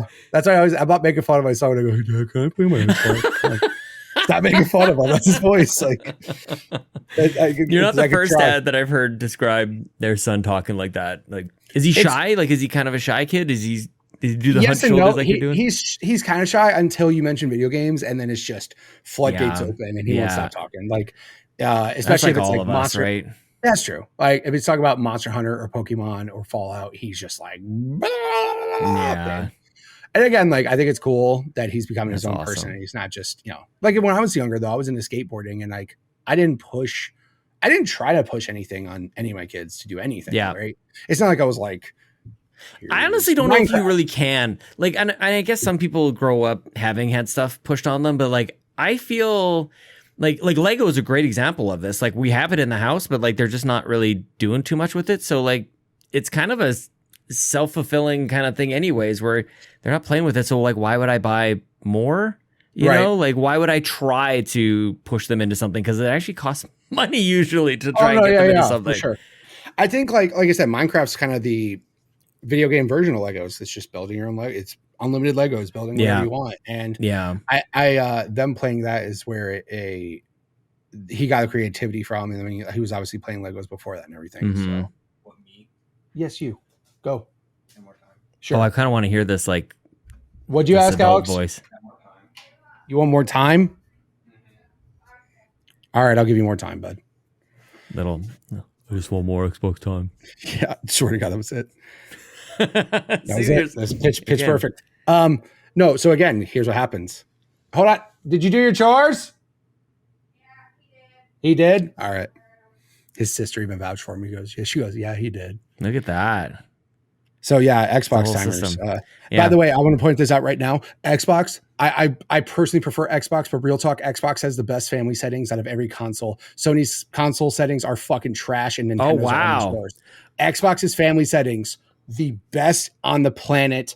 Period. Wow. Period. I've never heard. I do want to talk to you about that at some point, like more specifically, but that I've never heard anybody celebrate Xbox family or parental settings like at all. You can literally, so back in the day when they had Kinects hooked up to everything. Yeah. Right. And they identified all of us. Yeah. But here's the craziest shit. You could set profiles for people. It would recognize their face. Right? Yes, exactly. Yeah. I'm playing a game. Mature rated game. Kayla walked in and sat next to me when she was younger. It recognized she was in the room and stopped my game. Wow. It said, yo, Kayla's in the room. You're about to shoot somebody's face off in Gears of War. Are you sure you want? I'm like, excuse me? Now, again, that's kind of crazy and creepy for some people. They'd be like, oh my God, they're watching you. Totally. But at the same time, you're like, I didn't even think about that. That's fucking crazy. Yeah. And like, you can give them time, like, per hour, like you can set certain time limits on how much they can play in a day, when they can play it. It also works on computers as well. So like when my daughter wants to get on the computer, she has to request time. But like Sony's is just rough. It's weird. It's like, it's kind of in a mix between like Nintendo and Sony. Like Nintendo doesn't have it as like, for example, when he wants more time, he literally hits a button on his Xbox. It sends my phone an alert, and then I can approve he gets an hour or 2 hours or whatever. Oh, wow. Meanwhile, Nintendo, like, there's nothing like you can set daily time reminders, but then if they want more time, they have to bring the console to you. Sony doesn't really have like a website that's as easily to like manipulate like time and stuff. It's just weird. But yeah, when I'm the one who's like doing all the parental control stuff, except for their phones. I don't have an iPhone. Everybody else in my house has an iPhone. So my wife handles the phone approvals and yes and no's and no, you can't have this. Oh my God, man. Yeah. This is where my life is going to change in the next couple of years. Cause like I haven't even thought of this stuff yet. Yeah. Honestly. I mean, my son, like I said, like there's certain things like I got to a point. That was the only thing that was weird was like, can I play this game? And I was just like, I've played that game. Yeah. Like it was kind of a mature kind of game. Like, do you remember? Yeah. I remember for the one that weirded me out for a while was Assassin's Creed. Only because like he would, and it sounds stupid because this is like such an American thing, right? You can play Battlefield because you shoot people. That's fine. Right. Yeah. But when you take a blade and shove it up someone's face, I'm like, yeah, that's rough to watch at times. Or like Last of Us, when you see like someone get the strangling and like you're like fuck, I'm a grown man and that hurt me to watch. Like, you're not a mature emotionally enough to handle like half this shit. So like, there's been certain games I'm like, no, like not a chance. Like, I'm sorry. But now he's like I said, he's gonna be 17, and it's almost to the point where I'm like, yeah, pretty much for the most probably part, anything whatever. At 17. Yeah. I'm like, yeah, you can kind of play whatever. And like, also it's maturity. It's not even like age, it's maturity. Like, example. Good point. One thing that some people find crazy, my kids don't have social media, period. I'm hearing that a lot these days. You know that? Period. Well, you just said one of your daughters has TikTok, but. Well, so again, though, so the thing is with like TikTok, for example, I'm able to parental lock the shit out of it. Yeah. Like, and that's why I was saying she asked for a TikTok and I was like, because I look at TikTok and I can tell you that I see things on TikTok. I'm like, I don't want you seeing that shit. I know. Isn't it wild, man? It's kind of crazy. But like, do they get the same TikTok as the rest of us? Like, no. So that's the thing. So like parental controls, for example, on TikTok, like she can only get comments from people she has friends with. So if she's friended somebody and they're like mutual friends, those are the only people that can see her TikToks and that can comment on her TikToks. So she doesn't have random creeps on the internet trying to do those things. But like Discord, I can't police Discord. Yeah. So I've told my son, no. I'm like, somebody can send you anything. Yeah. Like anything on the internet through Discord. And like, I'm sorry, but no. So, and like, they're just not, there's adults that aren't emotionally stable enough to fucking handle social media. Yeah. Why would I believe that my 16-year-old or 14-year-old daughter are able to do it? So I'm like, no, I'm good. Like, do you ever worry about like the restrictions like that? Like sometimes they can backfire in terms of like, you just tell them what they can't do, so they go run and do it. Occasionally. Yeah. I mean, that's just kids though. Kids are going to test boundaries and see what they can do to get away with shit. And there's been text messages, for example, that my son's gotten from his friends that I'm like, yo, what the fuck is this? And I won't say what it is, but let's just say how do you find out about it? Like, do you screen stuff? Or do they come to you and go like, this is making me feel kind of weird or bad? No. Like I can't remember what it was. I think so his phone alarm was going off and he wasn't waking up. So I walked over to his phone and I like picked up his phone. I was like, bro, your shit's going off. Get up. And then I looked at his phone and it was a link that he opened from one of his friends' text messages. And I was like, all right, now we're going to have a bigger conversation and you're not even awake yet. So you need to wake the hell up and talk about what this is. And again, like obviously kids are going to experiment and look at things on the internet. They probably should. I mean, all of us did look at shit that we shouldn't have when we were younger. And again, it's like you can't even get mad at them. Scrambled TV channels. Oh yeah, scrambled. I think I saw that. Yeah, I think I saw something. That's a boob. Definitely a boob. Yeah, but like I said, like there's definitely things that like obviously teenagers are gonna be experimenting and like looking at things. But I'm just trying to explain to him like, yo, not saying that this is. Here's the thing. I try not to say things are bad. I say that things are adult. Example. Fuck is not a bad word. It's an adult word. I can say it because I'm an adult. It's not necessarily a bad word to say because I don't want people like I don't want my kids to think people who say that are bad people. I just want them to think that when they become an adult, there's things that you can and can't do. Example, drinking is an adult thing. Can it be bad? Sure. But I don't want like my kids to think people who drink are bad people. Right. I just want them to know like, yo, when you become an adult, these are decisions you get to make. Yeah. Until then, you don't get to make these decisions. Yeah. That's how it is. Same thing with social media. When they turn 18, like my daughter, who's older, she has social media. And I'm like, yeah. You're an adult. Like, what can I tell you not to do? Like, Yeah. you're 18. I can suggest things, but if I try to be strict about it and you're an adult, it's just going to make things weird and you're not going to want to, you know, be around me and shit. So I'm just like, no, you're an adult. Like when she swore in front of me for the first time and I couldn't be like, yeah, I can't say anything about you saying that dumb fucker. But that I think that speaks to a whole other side of the story, which like you're always going to be their parent. Sure. But it's a different parent relationship at a certain point. And I don't know that there's ever really like a milestone or marker or checkpoint or something. You go like, right. Okay, and now we're going to be here. It's definitely much more gradual than that. But I don't know right. if you like put much thought into that too, because you're going to be like, God willing, you're going to be, your relationship will be as adults for much longer than it was as like when they were kids. Right. Right. So what does that pathway kind of look like? And I don't know if you ever give that any sort of thought. Like my whole job, and this is how I feel, my whole job as a parent is to raise kids that aren't assholes. Yeah. I don't want you to be a bad member of society. Mm-hmm. I want you to be contributing, even if it's like not even like saying like, I want you to be a doctor.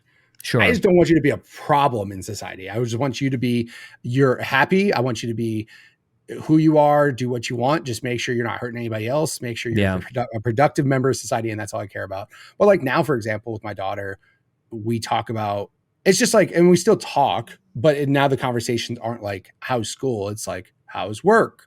Yeah. What's going on? Do you have like, and I mean, she'll ask questions about, you know, what, like, how do I handle this? Or, you know, what did you do? Or did you have experiences with this? Because I don't want to like try to say like, well, this is how I did it and you should do the same thing. I think people should have mistakes and learn from them, but it's also a matter of doing what you can to have mistakes not happen. Like my son had an incident at school that ended up getting him suspended. And I knew my son wasn't a bad person. He just made a bad choice. Yeah. And I like told him that I'm like, you're not a bad kid. Like anybody who knows you says you're not a terrible person. You just made a dumb choice and you have to suffer a consequence for it because that's what happens. You know, actions have responses. Like that's what happens. Yeah. But you're not a terrible person and you don't have to let this define who you are or who you're going to be moving forward. So just, you know what happens, you know what to do next time. And that's it. And like, I used to be way more like stern and like, I would get more mad and yell and stuff and like, don't do that shit. Like, but I feel like that message lands and hits way better though. It's much more reasonable. Like it still doesn't feel good to hear that. Any of that stuff. I was it's like, not like that's like, oh, it's okay. Internally, like I was like flipping desks and pissed off. Yeah. But I'm like, yo, if I come at him hot, he's just gonna not care. He's not gonna want to be better. Like I just like, yeah. Well, and that's kind of what I was getting at before. Like I actually think that that's you planting the seeds for a relationship that can be just open for the rest of your lives too, instead of just always be like, how do you go from if you're always coming in hot all the time to one day going, you realize you can't do that because they're an adult and that doesn't mean anything anymore. Right. Like but also you don't want to breed that same type of like energy out there moving forward either. That like, too. Yeah. Like, again, my parents yelled at me a lot, like yelled a lot. Yeah. And again, I grew up yelling at my kids and I'm like, but do you ask them for advice? Like, do you go to them and go like, what would you do here? Do you have an pretty open? Yeah. I mean, like basically like I've taught my kids enough to the point where I trust them to be good people, but at the same time, I know that they're going to do dumb shit because they're kids. But you and your parents, though. Oh, like with me and well, that's the thing. Me and my parents, my father, he died when I was 16. Yeah. And my mom and I actually don't have the best relationship. Yeah. It's like, and that's the thing is like, I'm not saying like I'm going to be perfect with my kids and they're going to be happy with me all the time. Because there's going to be plenty of moments where my kids are going to be like, yo, dad, that sucked. Or I don't, agree with your decision or whatever. Yeah. But like, I'm just trying to tell, like, for example, things I learned in therapy. if you don't express in a constructive way what is causing a problem, it can't be fixed. If you just yell what your problem is, nobody gives a shit because they're mad that you're yelling at them. But if you explain to them, here's how I'm feeling, here's the problem I have, that's the only way it gets solved.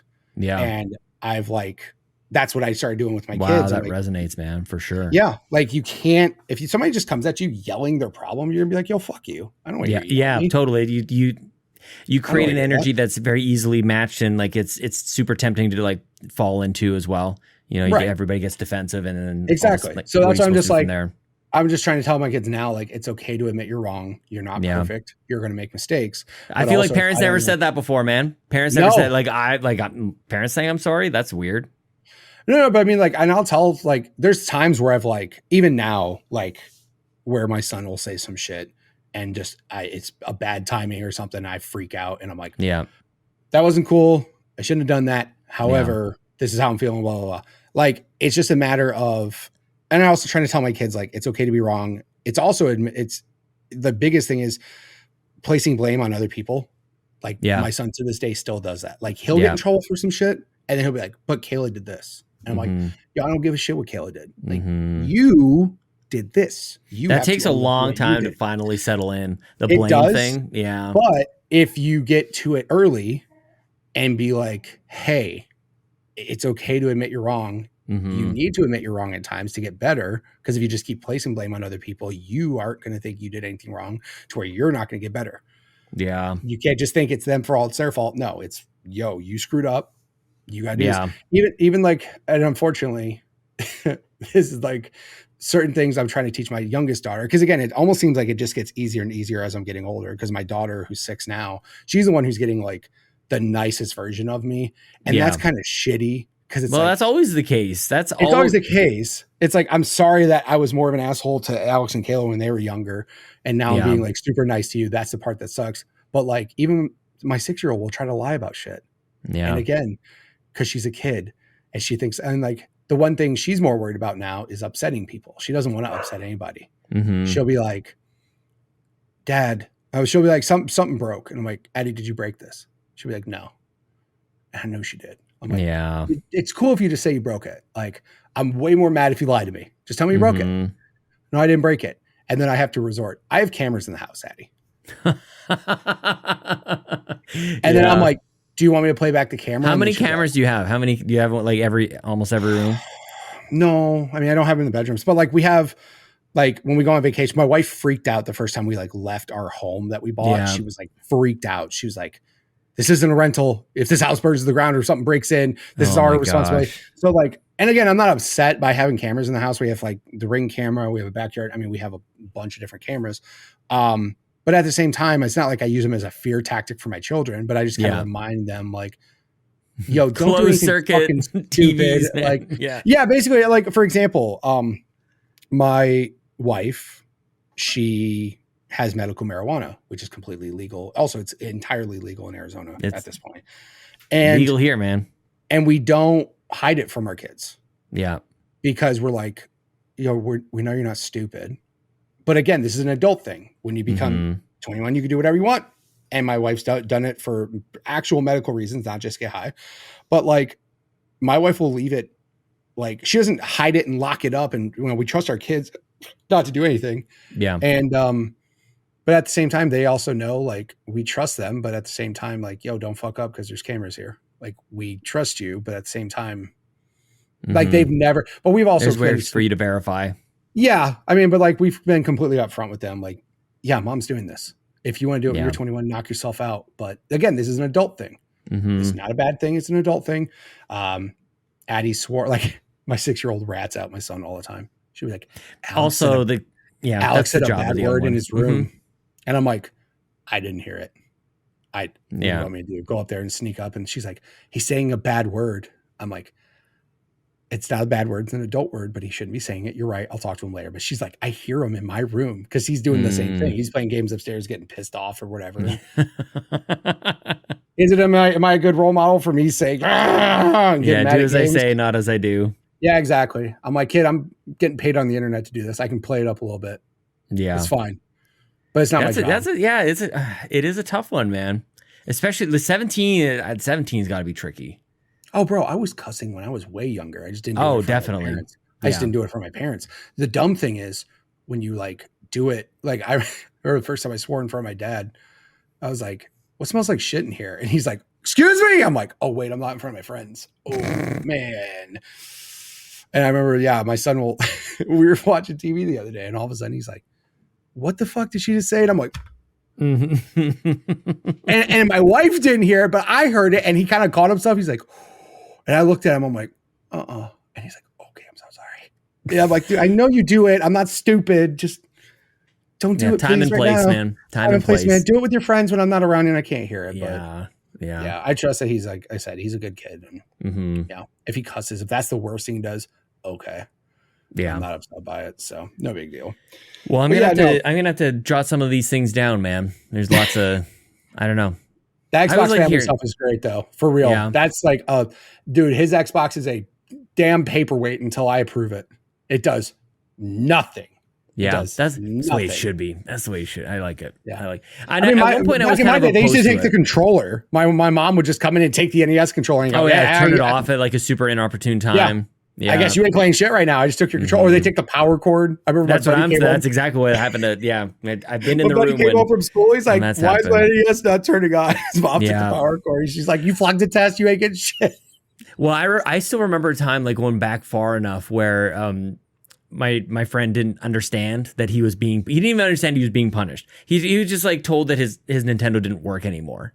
And it's like, dude, your parents like dismantled this thing. Evil. Like, right? Like he didn't understand like why when he pushed the button it wouldn't work. And it was something as simple as like the power cord wasn't there or the TV thing wasn't connected or whatever. Right. And so we're sitting there like genius 6 or 7 year olds like staring at this thing like Zoolander and Hansel, like it's in the computer. Like we're gonna like figure this out. It's some basic stuff now, of course. Like we've done much more complicated things, but yeah, plug it in like VCRs back in the day, man. It's like, how is this supposed to work? Dude, my family used to come to me and be like, hook up the VCR because like apparently I was 9 and knew how to fucking do it, and my family who were adults couldn't. I'm just like, I don't understand how you guys don't know how to do this, but okay. Are you more technologically like advanced than your kids are? That like, are you surprised like that they're not maybe as far along as you were, or are they as? I mean, to a certain extent, like the cool thing is my son, and it's weird because I did not encourage this. My son is doing video production in high school just like I did. Yeah, and like I never said in the tree, you should man. do this. You should. He just did it on his own, and I'm like, he goes, "Oh, I need you to drop me off at school because I have to film the basketball game," and I'm like, I used to do that same thing. Yeah. And like, I used to get dropped off. Isn't that weird? Well, I mean, he's going to have this like realization how close to being you he is. And then he's going to have to deal with that stuff. Yeah. Yeah. He's going to hate that. Right. He's going to have a whole, you realize you've grown up to like, I thought I was going to go work at Best Buy Canada, like for the rest of my life. And then I landed in fundraising, which is what my dad did for 20 some odd years. So it's like, how did that happen? I mean, and that's the thing too, is like, I asked my son, like, what do you want to do? Like, cause you're getting to the point now where like, and again, I'm not even going to say you have to go to a 4-year college and you have to, no, like, if you have like, I want to work on this and do a trade and cool, go do it. I don't care. Because I just want him to forge his own path when it comes out. Cause I'm not gonna say unfortunately, but like, I'm fortunate to be where I am now, making the money I do now without a college education. But I want my son to be like, you don't necessarily have to have a college education, just have some extra schooling because that would help you out a little bit down the road. But he's at the same point though. He's just like, I have no idea what I want to do.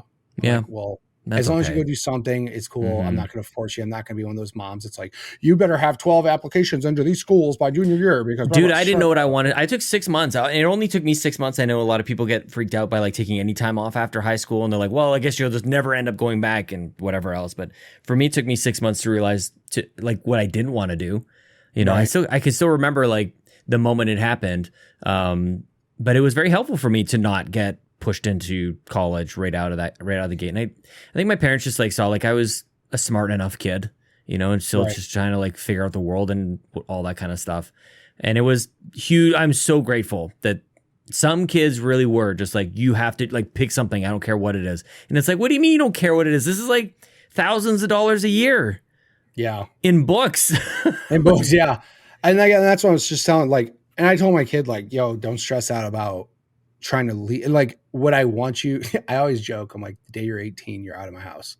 because that's actually what happened to me. Like I graduated high school. I literally came home from graduation and my mom's like, so when are you moving out? Come on. And I was like, as fast as I fucking can. I mean, if that's the environment, then that was the environment. Just as excited to get so out I was just like, yeah, bye. So, but with him, I'm like, I don't necessarily, I always joke. I'm like, dude, when you're gone, I'm going to use your room. It's already painted green. I'm going to have a stream room. I can't wait. Green. Yeah. His room is green. It's perfect. I'm like, your walls are green. I could chroma key that out. Oh, it is now. I thought you were planning on getting. No. His room is currently green. And I'm like, my sister's room was green, actually. I'm like, I don't even need to repaint the walls. I just get some lights in there, chroma key the wall. I'm good. But realistically, I'm like, if you're going to keep going to school, I don't care. But at the same time, here's my whole theory. I want you to leave and never have to come back. That's what I want, because I know people who left the house and then some shit happened and they had to go back. Yeah. But no. But it's a continuing trend. Yeah, I did twice. I moved out. Come back. Yeah. I left my mom's house. I never went back. And then when we moved to Arizona, I did live with my wife's parents. Yeah. But then after that one time we lived with them, we never went back. Yeah. And like, I just was like, I'd much rather you be stable and be able to like, I don't want you to be dependent on somebody else living on your, like, I want you to be able to get a good enough job to where you make enough money to do ballin' ass shit with yourself. And then I want you to find somebody else who makes enough money for them to do ballin' ass shit on their own. You guys do cool shit together. Yeah. Don't fucking have kids till you're old enough and you're stable enough. Like, just, there's so many things I would like for the things to happen, but like, I would much rather have him be prepared financially and emotionally and all this to be able to leave the house and just never have to come back. Yeah. Because when all my kids are out of the house, I'm selling this big ass house. me and my wife are going to do some cool shit. Like, I've seen so many people. And again, I'm not saying it's like a bad thing, because obviously shit happens and people have to go back. But like, I personally know somebody who's gone back 7 times, 8 times. Because they would get dependent on like a person or a spouse or a boyfriend, and then they'd break up and then they have to go back. And then they'd meet another guy and then they would move in and then they'd break up and I want you to do cool shit and be completely independent and then find somebody who's just as independent as you and then just do some cool shit together.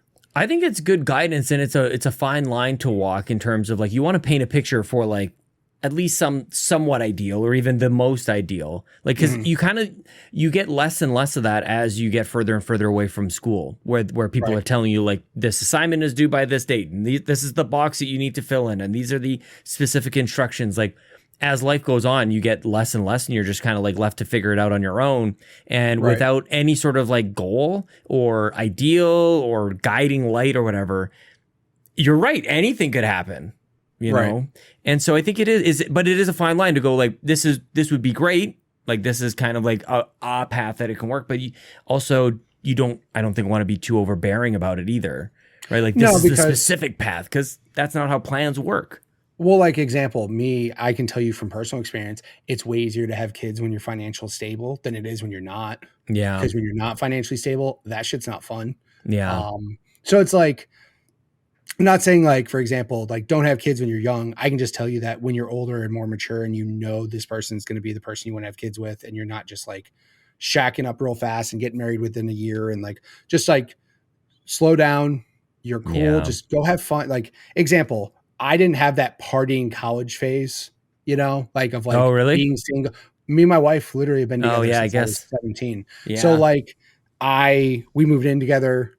Like, that was like when we moved, like 2 weeks after my high school graduation, we got an apartment together, and like, that's it. Like, I've always been there's with like her. A whole phase of life, man. Right. And that's what I'm saying. And I'm not saying it's a bad thing to like find somebody you like and try to be with them, but I'm just like, just slow down. Like, my daughter right now, I'm like, for whatever you do, I understand you're living with your boyfriend. I totally get it. Don't have kids now. Don't get married now. Just you two. And like, the other thing too is like, he now financially has a job where hypothetically, if some bad shit happened and they did have to split up, they would both be okay taking care of each other, like themselves. And again, that's all I was wanting. I was like, I just want you to find somebody who can take care of themselves in case some shit happened. Because if both of you are good and there's no money, because money is where things get so dumb. Like, oh, you're not even bringing in as much money. And, no, I want you to be able to do cool shit with yourself. And then if you find and for her to like value that on her own, like I think like even just you identify that is a thing that she can be looking for, but then you kind of leave it. And then she realizes, oh, it's more than just dad being whatever pointy. Telling what to do. Yeah. That it actually, there's value to it, to that advice. Yeah. Because that happens to become a person who, like that you actually want to be with. It's not just because it's checking off this box. Right. And like, for example, when she first started dating him, he wasn't stable. Like he would have a new job all the time. And I'm just like, oh no, like here we go. But he's now getting better and he's getting to the point where, again, like I understand that people can learn from their mistakes and get better. Totally. And that's why I didn't want to just judge full him. circle. I'm like, you can get better. It's just, and again, I kind of put that, I'm not going to say fear of God into him, but when he sees me and I'm like, how's everything going? Are you taking, is everybody taken care of? Is everybody happy? Is everybody cool? If my daughter tells me she's happy with them, then cool. But at the same time, I'm like, oh, you have a job now that's stable and you're making money. Thank God. In my head, it was just like, oh, thank God. I'm so happy. Yeah. Because I don't feel like my daughter's the one doing a majority of the legwork when it comes to the finances of the apartment and stuff. I'm like, oh, you're bringing in just as much money as she is now. Awesome. Yeah. No, it was super important for Chelsea and I. Like when we got together, like we were basically in the exact same place, like career wise, life wise, like all that kind of stuff. Like, and it was super important when we bought this house together. We both sold our old places and came in with like, even though like we were obviously making a pretty good commitment to each other at that point, we weren't married. Yeah. Right. So we still had to, like, we were still jumping through some of those hoops together to go, like, we are in this together. We're coming in at the same step. And you don't ever have to get like any inkling, or there's never like a guilt that like she came in with like $10,000 more or something like that. Like we never had like, cause that can come up in kind of strange ways. I feel like it's never really about the money. It's like, well, not only did you not put in as much money into this place, but also you don't take the garbage out, or all like it gets attached to things that are actually kind of unrelated to it. But it's the foundation is so slanted that for me personally, like what you said resonates big time, because that's what we did. Well, for a while there, like I was working at Best Buy making no money. My wife was making a ton of money, and it was just growing resentment. She was just like, I am bringing in a lot of money and you're not. And that kind of sucks. Yeah. And it's hard. Again, it's not like it's hard. And the thing is, it's like, then I got a job where if we do our taxes, like we're almost making the exact same money now, money wise. Yeah. And she's like, thank you, because it doesn't put as much pressure on me. And I don't have any sort of resentment when like you're playing games all night and then going to this job, making not as much money to me, and I'm busting my ass and stuff. And again, like I was just like, oh, she doesn't understand. Like, no, dude, you get your shit together. Like, get but a better especially job. like at the beginning, and maybe it's different for other people too. But like Chelsea and I didn't have kids when we got together, right? Like now it's totally different. Like now I don't look at her and go like, well, I'm working a full-time job, and well, sometimes she works more than a full-time job with her business, but like it's not as equitable as it was before. But like she's mom, like life is totally different now. So it's 100%. Like, so I just don't look at it that doesn't have to be forever. At least it isn't the case for us, where like we got started on the right foot, on the right foot, where I just think that established a mutual respect for one another, like right from the start, Yeah. I mean, like my wife, for example, like I work from home. She doesn't. Obviously, she's like out, and like she's now more of a manager role at her job, to where she's gone a lot more. And there's moments where I get off work early because it's too slow. And she's like, I don't care, because my job's not very fun. It gets stressful at times. And she's like, I don't really care if you want to get off work early, but at the same time, like, I really hope you're not just like sitting down. I hope you're like doing stuff, like, because again, like I get from her perspective, like, she has a very physical job and I don't. My wife's a massage therapist, and like she comes home and she's dead. Yeah, I bet. I don't know how they do it, man. I don't either, bro. Like I mean, I would say I give my wife a massage. I try to give my wife a massage for like 10 minutes, and she actually is, but she's like, could you actually try to give me a massage? Like, could you try? And I'm just like trying as hard as I can, and I'm like, this is fucking chaos. And you do this for 8 hours a day, and I'm like, that's nuts. Meanwhile, my job is all not physical at all. Mine's just sitting here typing away on a computer, hearing people bitch in my ear all day long. Yeah. So mentally, my job is exhausting. And there's times where I'm like, I can't take hearing another customer talk. I want to get off. And there was a moment though, and she's the thing is, it's like we've come to an understanding. Like, I don't care what you do. as far as like whatever you need to do to unwind, right? My wife knows streaming and playing games is my thing, but she's like, as long as the kids are taken care of, as long as the house is taken care of, I seriously don't give a fuck what you do. She's like, you can stream for 10 hours a day. If these kids are cool and this house is cool, I don't care. And you can go 10 hours a day, man. It's very impressive. I think that's awesome, man. But I mean, my job's 10 hours a day. I sit here 10 hours a day doing my job. That's true. I do 410s. So like, and you're starting at the beginning of the day. Yeah. Yeah. And I'm like up at 5, just like I am for my job. So it's pretty much like a job. The only you need to sleep, dude. This is why you're saying that we're going to record this past your bedtime, because you're up at 5 a.m. for God's sake. Whatever. I mean, I usually get up at 5. I got up at 5 today. I'll get up at like 6 tomorrow, 5 tomorrow, something like that. It's okay. Yeah. I'm not upset by it. I enjoy talking to my buddy Sean, even though he was like, oh yeah, can we do this time? And then he's like, oh no, can we do it this time? And then no, can we do this time? It's all good. You're in a special club. I don't do that to just anybody, Mitch. It's it's people who I really like. So what do you do then? If you're not in the special club, then it's like whatever the first time was, I'm gonna make it happen. But my favorite thing is I think we rescheduled the time like 3 times, but it's good. Don't worry about it. I didn't know what time zone you're. I don't know why I thought Arizona was Mountain Time Zone, dude. No. And it's okay. Hopefully the United States gets rid of daylight savings entirely, because fuck that shit. It's stupid. Yeah, no, we are all in agreement on that. Like, is there a change.org petition that we can? No, government already, it's already like, I think. I saw it like did one level, like is it Senate? Yeah, I think it did one level. I think what it is that after the time change happens again in November, I think that's it. I think after that, they're done. By the way, Arizona has already said fuck daylight savings time. So I've already so was Saskatchewan. So there you go. Yeah, they're just like, yo, this is stupid. Yeah, we're not doing this. The sun's out every goddamn day at 5 a.m. It doesn't matter. The sun's out all the time. Yeah, just get used to it. Just get used to it. We're done doing daylight savings. Mm-hmm. So, well, it makes it even worse here, I think, because we're so north. It's like daylight at like 10:30, 11 o'clock at night in the summertime. That's ridiculous, bro. It's very confusing for the kids. Like, try to get your kids to go to bed, at the same time, and it's like it's as bright as it was at noon. That's insane. It's not very good. Yeah. Yeah. Cold in the winter. Why do we live here? Excellent question. I don't know why. Here's what I realized. Yeah, that's just basically what it is, right? Fair enough. Fair trade-off. Here's my thought. Snow and cold are super fun when you have no responsibilities.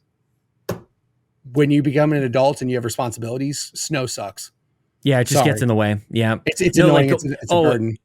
Dude, getting a family into a car, like in the wintertime, like it's a whole production. Like so if you actually have 2 different times in your head. You're like, when do we start getting ready? And when are we getting actually in the truck? Yeah. Those are 2, notable times in your production of your day.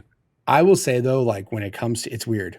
My family knows when it comes to vacations and like trips and stuff that I get like super, I won't say anal, but like, we are leaving this goddamn house at 6 o'clock. Detailed. Don't care if you are awake, half awake, can't walk. I don't care.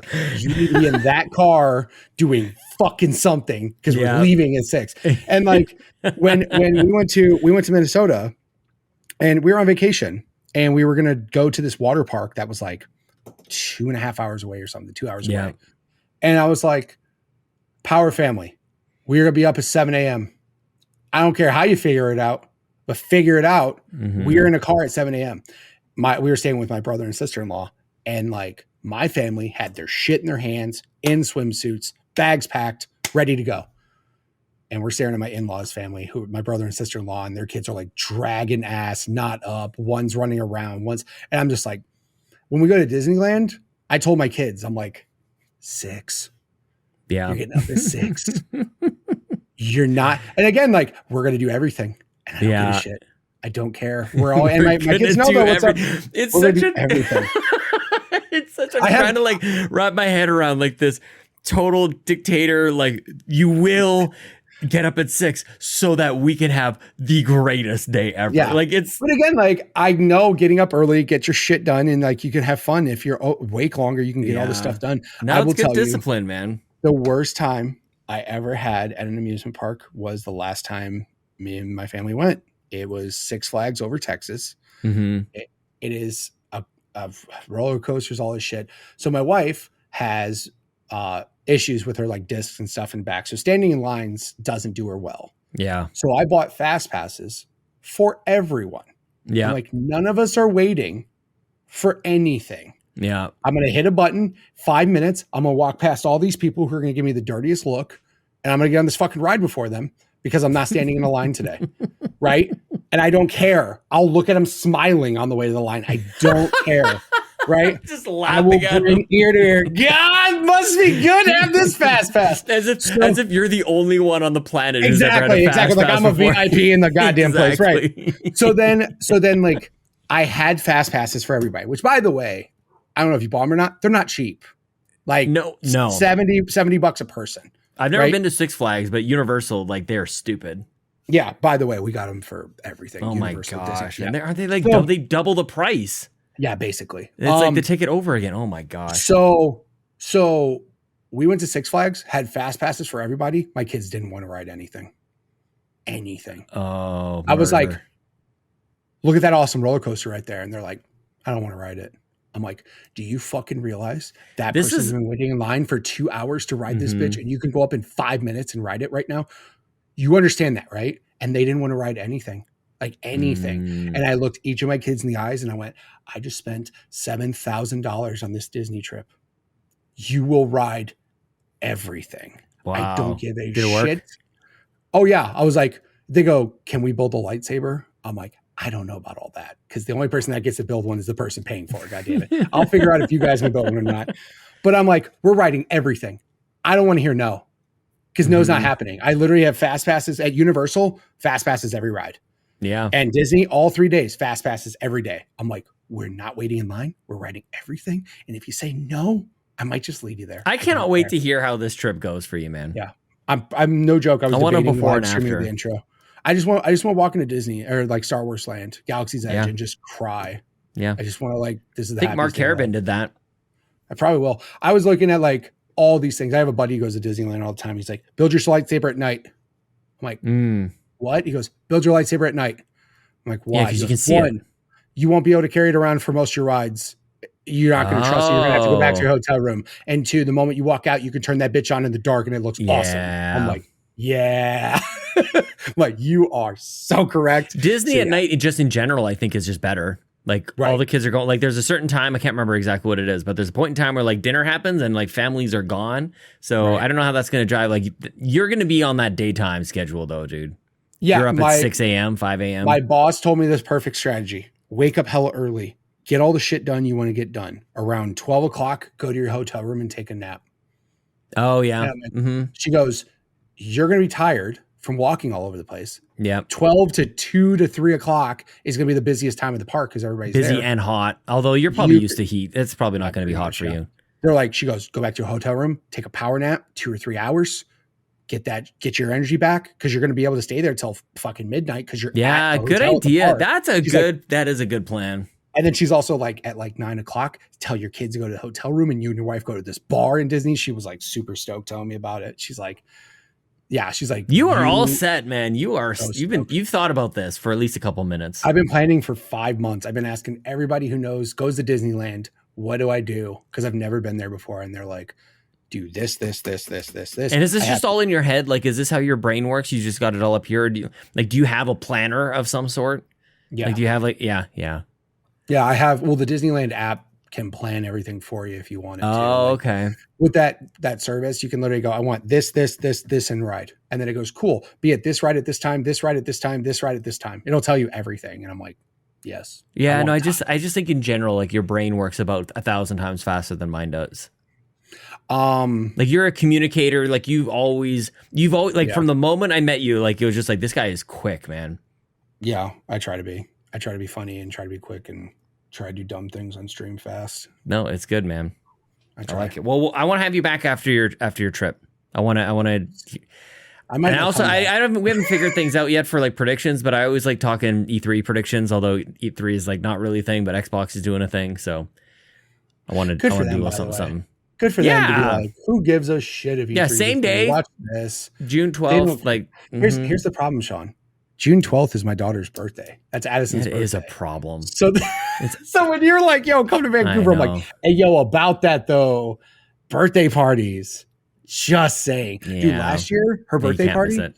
I was like helping my wife with shit and then coming back in here and like watching the thing. I'm like, all right, cool. And then she'd yell for me. I'm like, fuck, run, go do it, come back. I'm like, what I miss? What I miss? And my daughter's in here losing her shit. Oh my God, they just announced blah, blah, blah, blah. I'm like, I just need 90 minutes. Yeah. Give me 90 minutes. I will do whatever the fuck you want the rest of the day. Keanu Reeves was on the stage. Damn it. I missed Keanu. I miss it. Yeah. I'm super excited. Anything video games is fun. So yeah. Cool, man. Well, I've had a good time just kind of catching up with you. I can't wait to hear about your vacation. Hopefully it's everything you've dreamed of and more. I really do mean that. I can't wait. But do you want to tell where everybody can find you on Mixer or wherever? Do not go to mixer.com/MitchPower1116 because it'll take you to Facebook, and who the fuck wants to stream on Facebook? Does it really? Yeah. It redirects you, to Facebook. Mixer.com/MitchPower1116. What's the 1116? I'm sure you've explained this to me before. It does take you to Facebook. Facebook.com/gaming/MitchPower1116. Look at that. Oh, it's got all your old stuff. Yeah, I haven't updated that page in a bit. There's some old clips on there. Bro, Facebook's the weird one, man. Oh, look at your hair. Oh, wow. Look at your... Oh, yes. Just the goatee. You didn't even have a beard? Right. Yeah, there's some stuff on there. Time capsule. Holy cow. Oh, yeah. My OG streams when my overlay was shit and everything are on YouTube. Like, oh, my God, they're so bad. This just keeps scrolling. You got lots here. Okay, Yeah. well, people should go to mixer.com/ No, go to twitch.tv/MitchPower. There's even a link on Facebook that tells you to go to Twitch. Twitch.tv/MitchPower1116. I stream on weekends a lot. I usually stream during the week as well. What do you play? I play Apex and recently Fortnite. Fortnite no build. Brought that game back. That game is fantastic. Yeah, I got to try it. Fortnite no build is so fun. And then I just got done beating what I beat. I beat Tunic on stream, Horizon's Forbidden West. I'm playing Ghost of Tsushima right now. This is the life of the streamer. You guys actually play through games. The life of a podcaster does not play through games. No, I play through games. The only thing that sucks is playing the single player stuff on there. If people haven't played it, they don't want to watch you. Yeah. Because they're like, I don't want to see this. I get it. Tunic was the biggest one that I was like, this game is so good, but learning the stuff on your own is definitely like what makes this game significantly better. But Apex new season's coming out Tuesday. Halo new season? Halo new season? Anything there? I didn't play anything. Is that a whole other hour conversation? I'll say this. Oh no. I appreciate they're trying. Oh wow. It launched compliment sandwich shit again. Oh wow. The last Spartan Standing mode, here's what I'll say. Last Spartan Standing is a fun mode. It needs work, but it's really fun and it gives me hope of like what a Halo BR could be. But yeah, I played it and I was like, this is fun. Here's what I would like though. A custom, like when we did the Halo nights, if you did like a custom Last Spartan Standing and you could actually mess with some of the things that suck about the mode in the multiplayer, like even a different map. Yeah, it would be really cool. And like it has promise, but like, I don't want to say it came out early because they already got delayed by a year, but like, I mean, how do you come out and just have nothing content wise? I'm just like, it's a great game, but yeah. And then also YouTube, I'm trying to get YouTube better. I got 200 subs on YouTube now. I just mostly post my clips as shorts on there.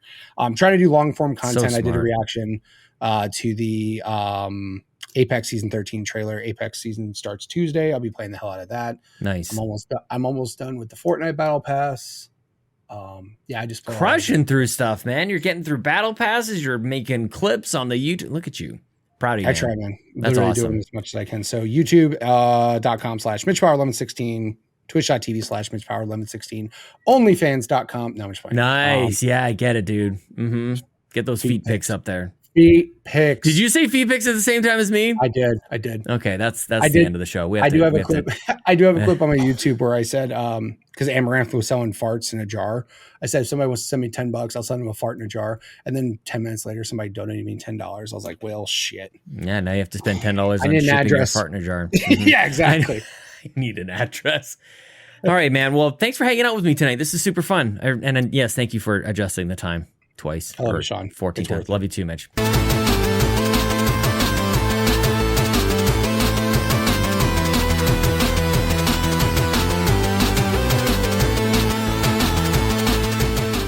Funny guy, that Mitch Power. Holy crap, man. He's so witty. I don't know, like we talked kind of seriously about a bunch of parenting stuff, I think, this time, which is, I don't know, this was a different conversation. I mean, we've had him on a couple times before. A lot of the history of Mitch, I mean, definitely you can get into that in some of the previous episodes of We the GamerCast, starring Mitch Power, of course. I hope you guys liked it. Please tweet at him at MitchPower1116. He's also in the Discord. I love it. One of my favorite things is we have it. We've got the channel, of course, in the Discord. Episode pops up, and then usually it's like a TPR. Shout out to TPR. I'm gonna just quickly check over here. Who else does this like regularly? Jose Jimenez for sure. I don't want to spend too much time. Kevin, of course, the Muffin Mon. A lot of people jumping in to say that they really enjoy the episodes. I honestly, guys, that means a lot to me, of course, but especially the guests who I think I've heard in the past, and not that Mitch has said this, and I won't put anybody on blast here really specifically, but some people go like, did I do a good job?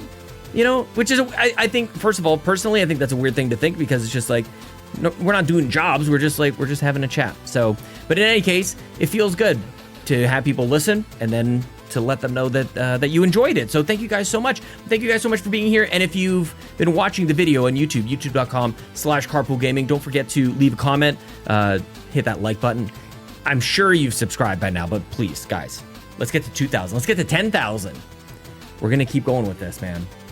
What else is there? Oh, the Backtrackers. I played Life is Strange, True Colors, and had an absolute blast talking about it with the entire crew with the Backtrackers. And this is totally community driven. Marcus O'Neill, Delroy, they lead this whole thing. It's so sweet. We've got this amazing community where people just go, we're gonna set this up, we're gonna run with it ourselves, and it's just gonna be something that happens in the carpool gaming community. And over the weekend, we met at 11 a.m. Eastern time, and we talked about our experiences with Life is Strange. And my God, it's so special, and it's growing, and we want you guys to be part of it, and we think you're going to like the next game. It's called Bug Snacks. I think you've heard about this one.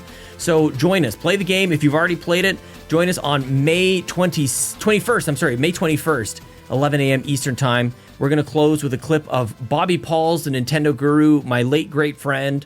This is him on an episode, what the heck is this an episode of? Breaking Bells with Locklith, airing on October 22nd, about why he doesn't swear in his videos anymore.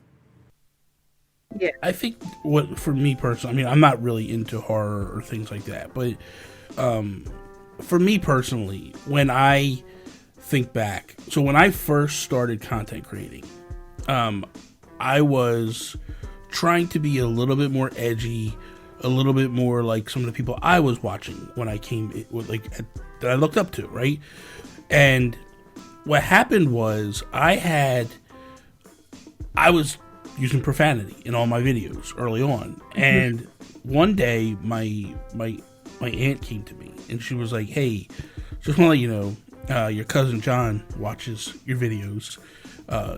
He's autistic, but he's older, but you know, autistic children a lot of times have the mentality of younger children, and so I think he's like 25, 26, but you know, when you talk to him, he seems a lot way younger, and that's normal in autistic children."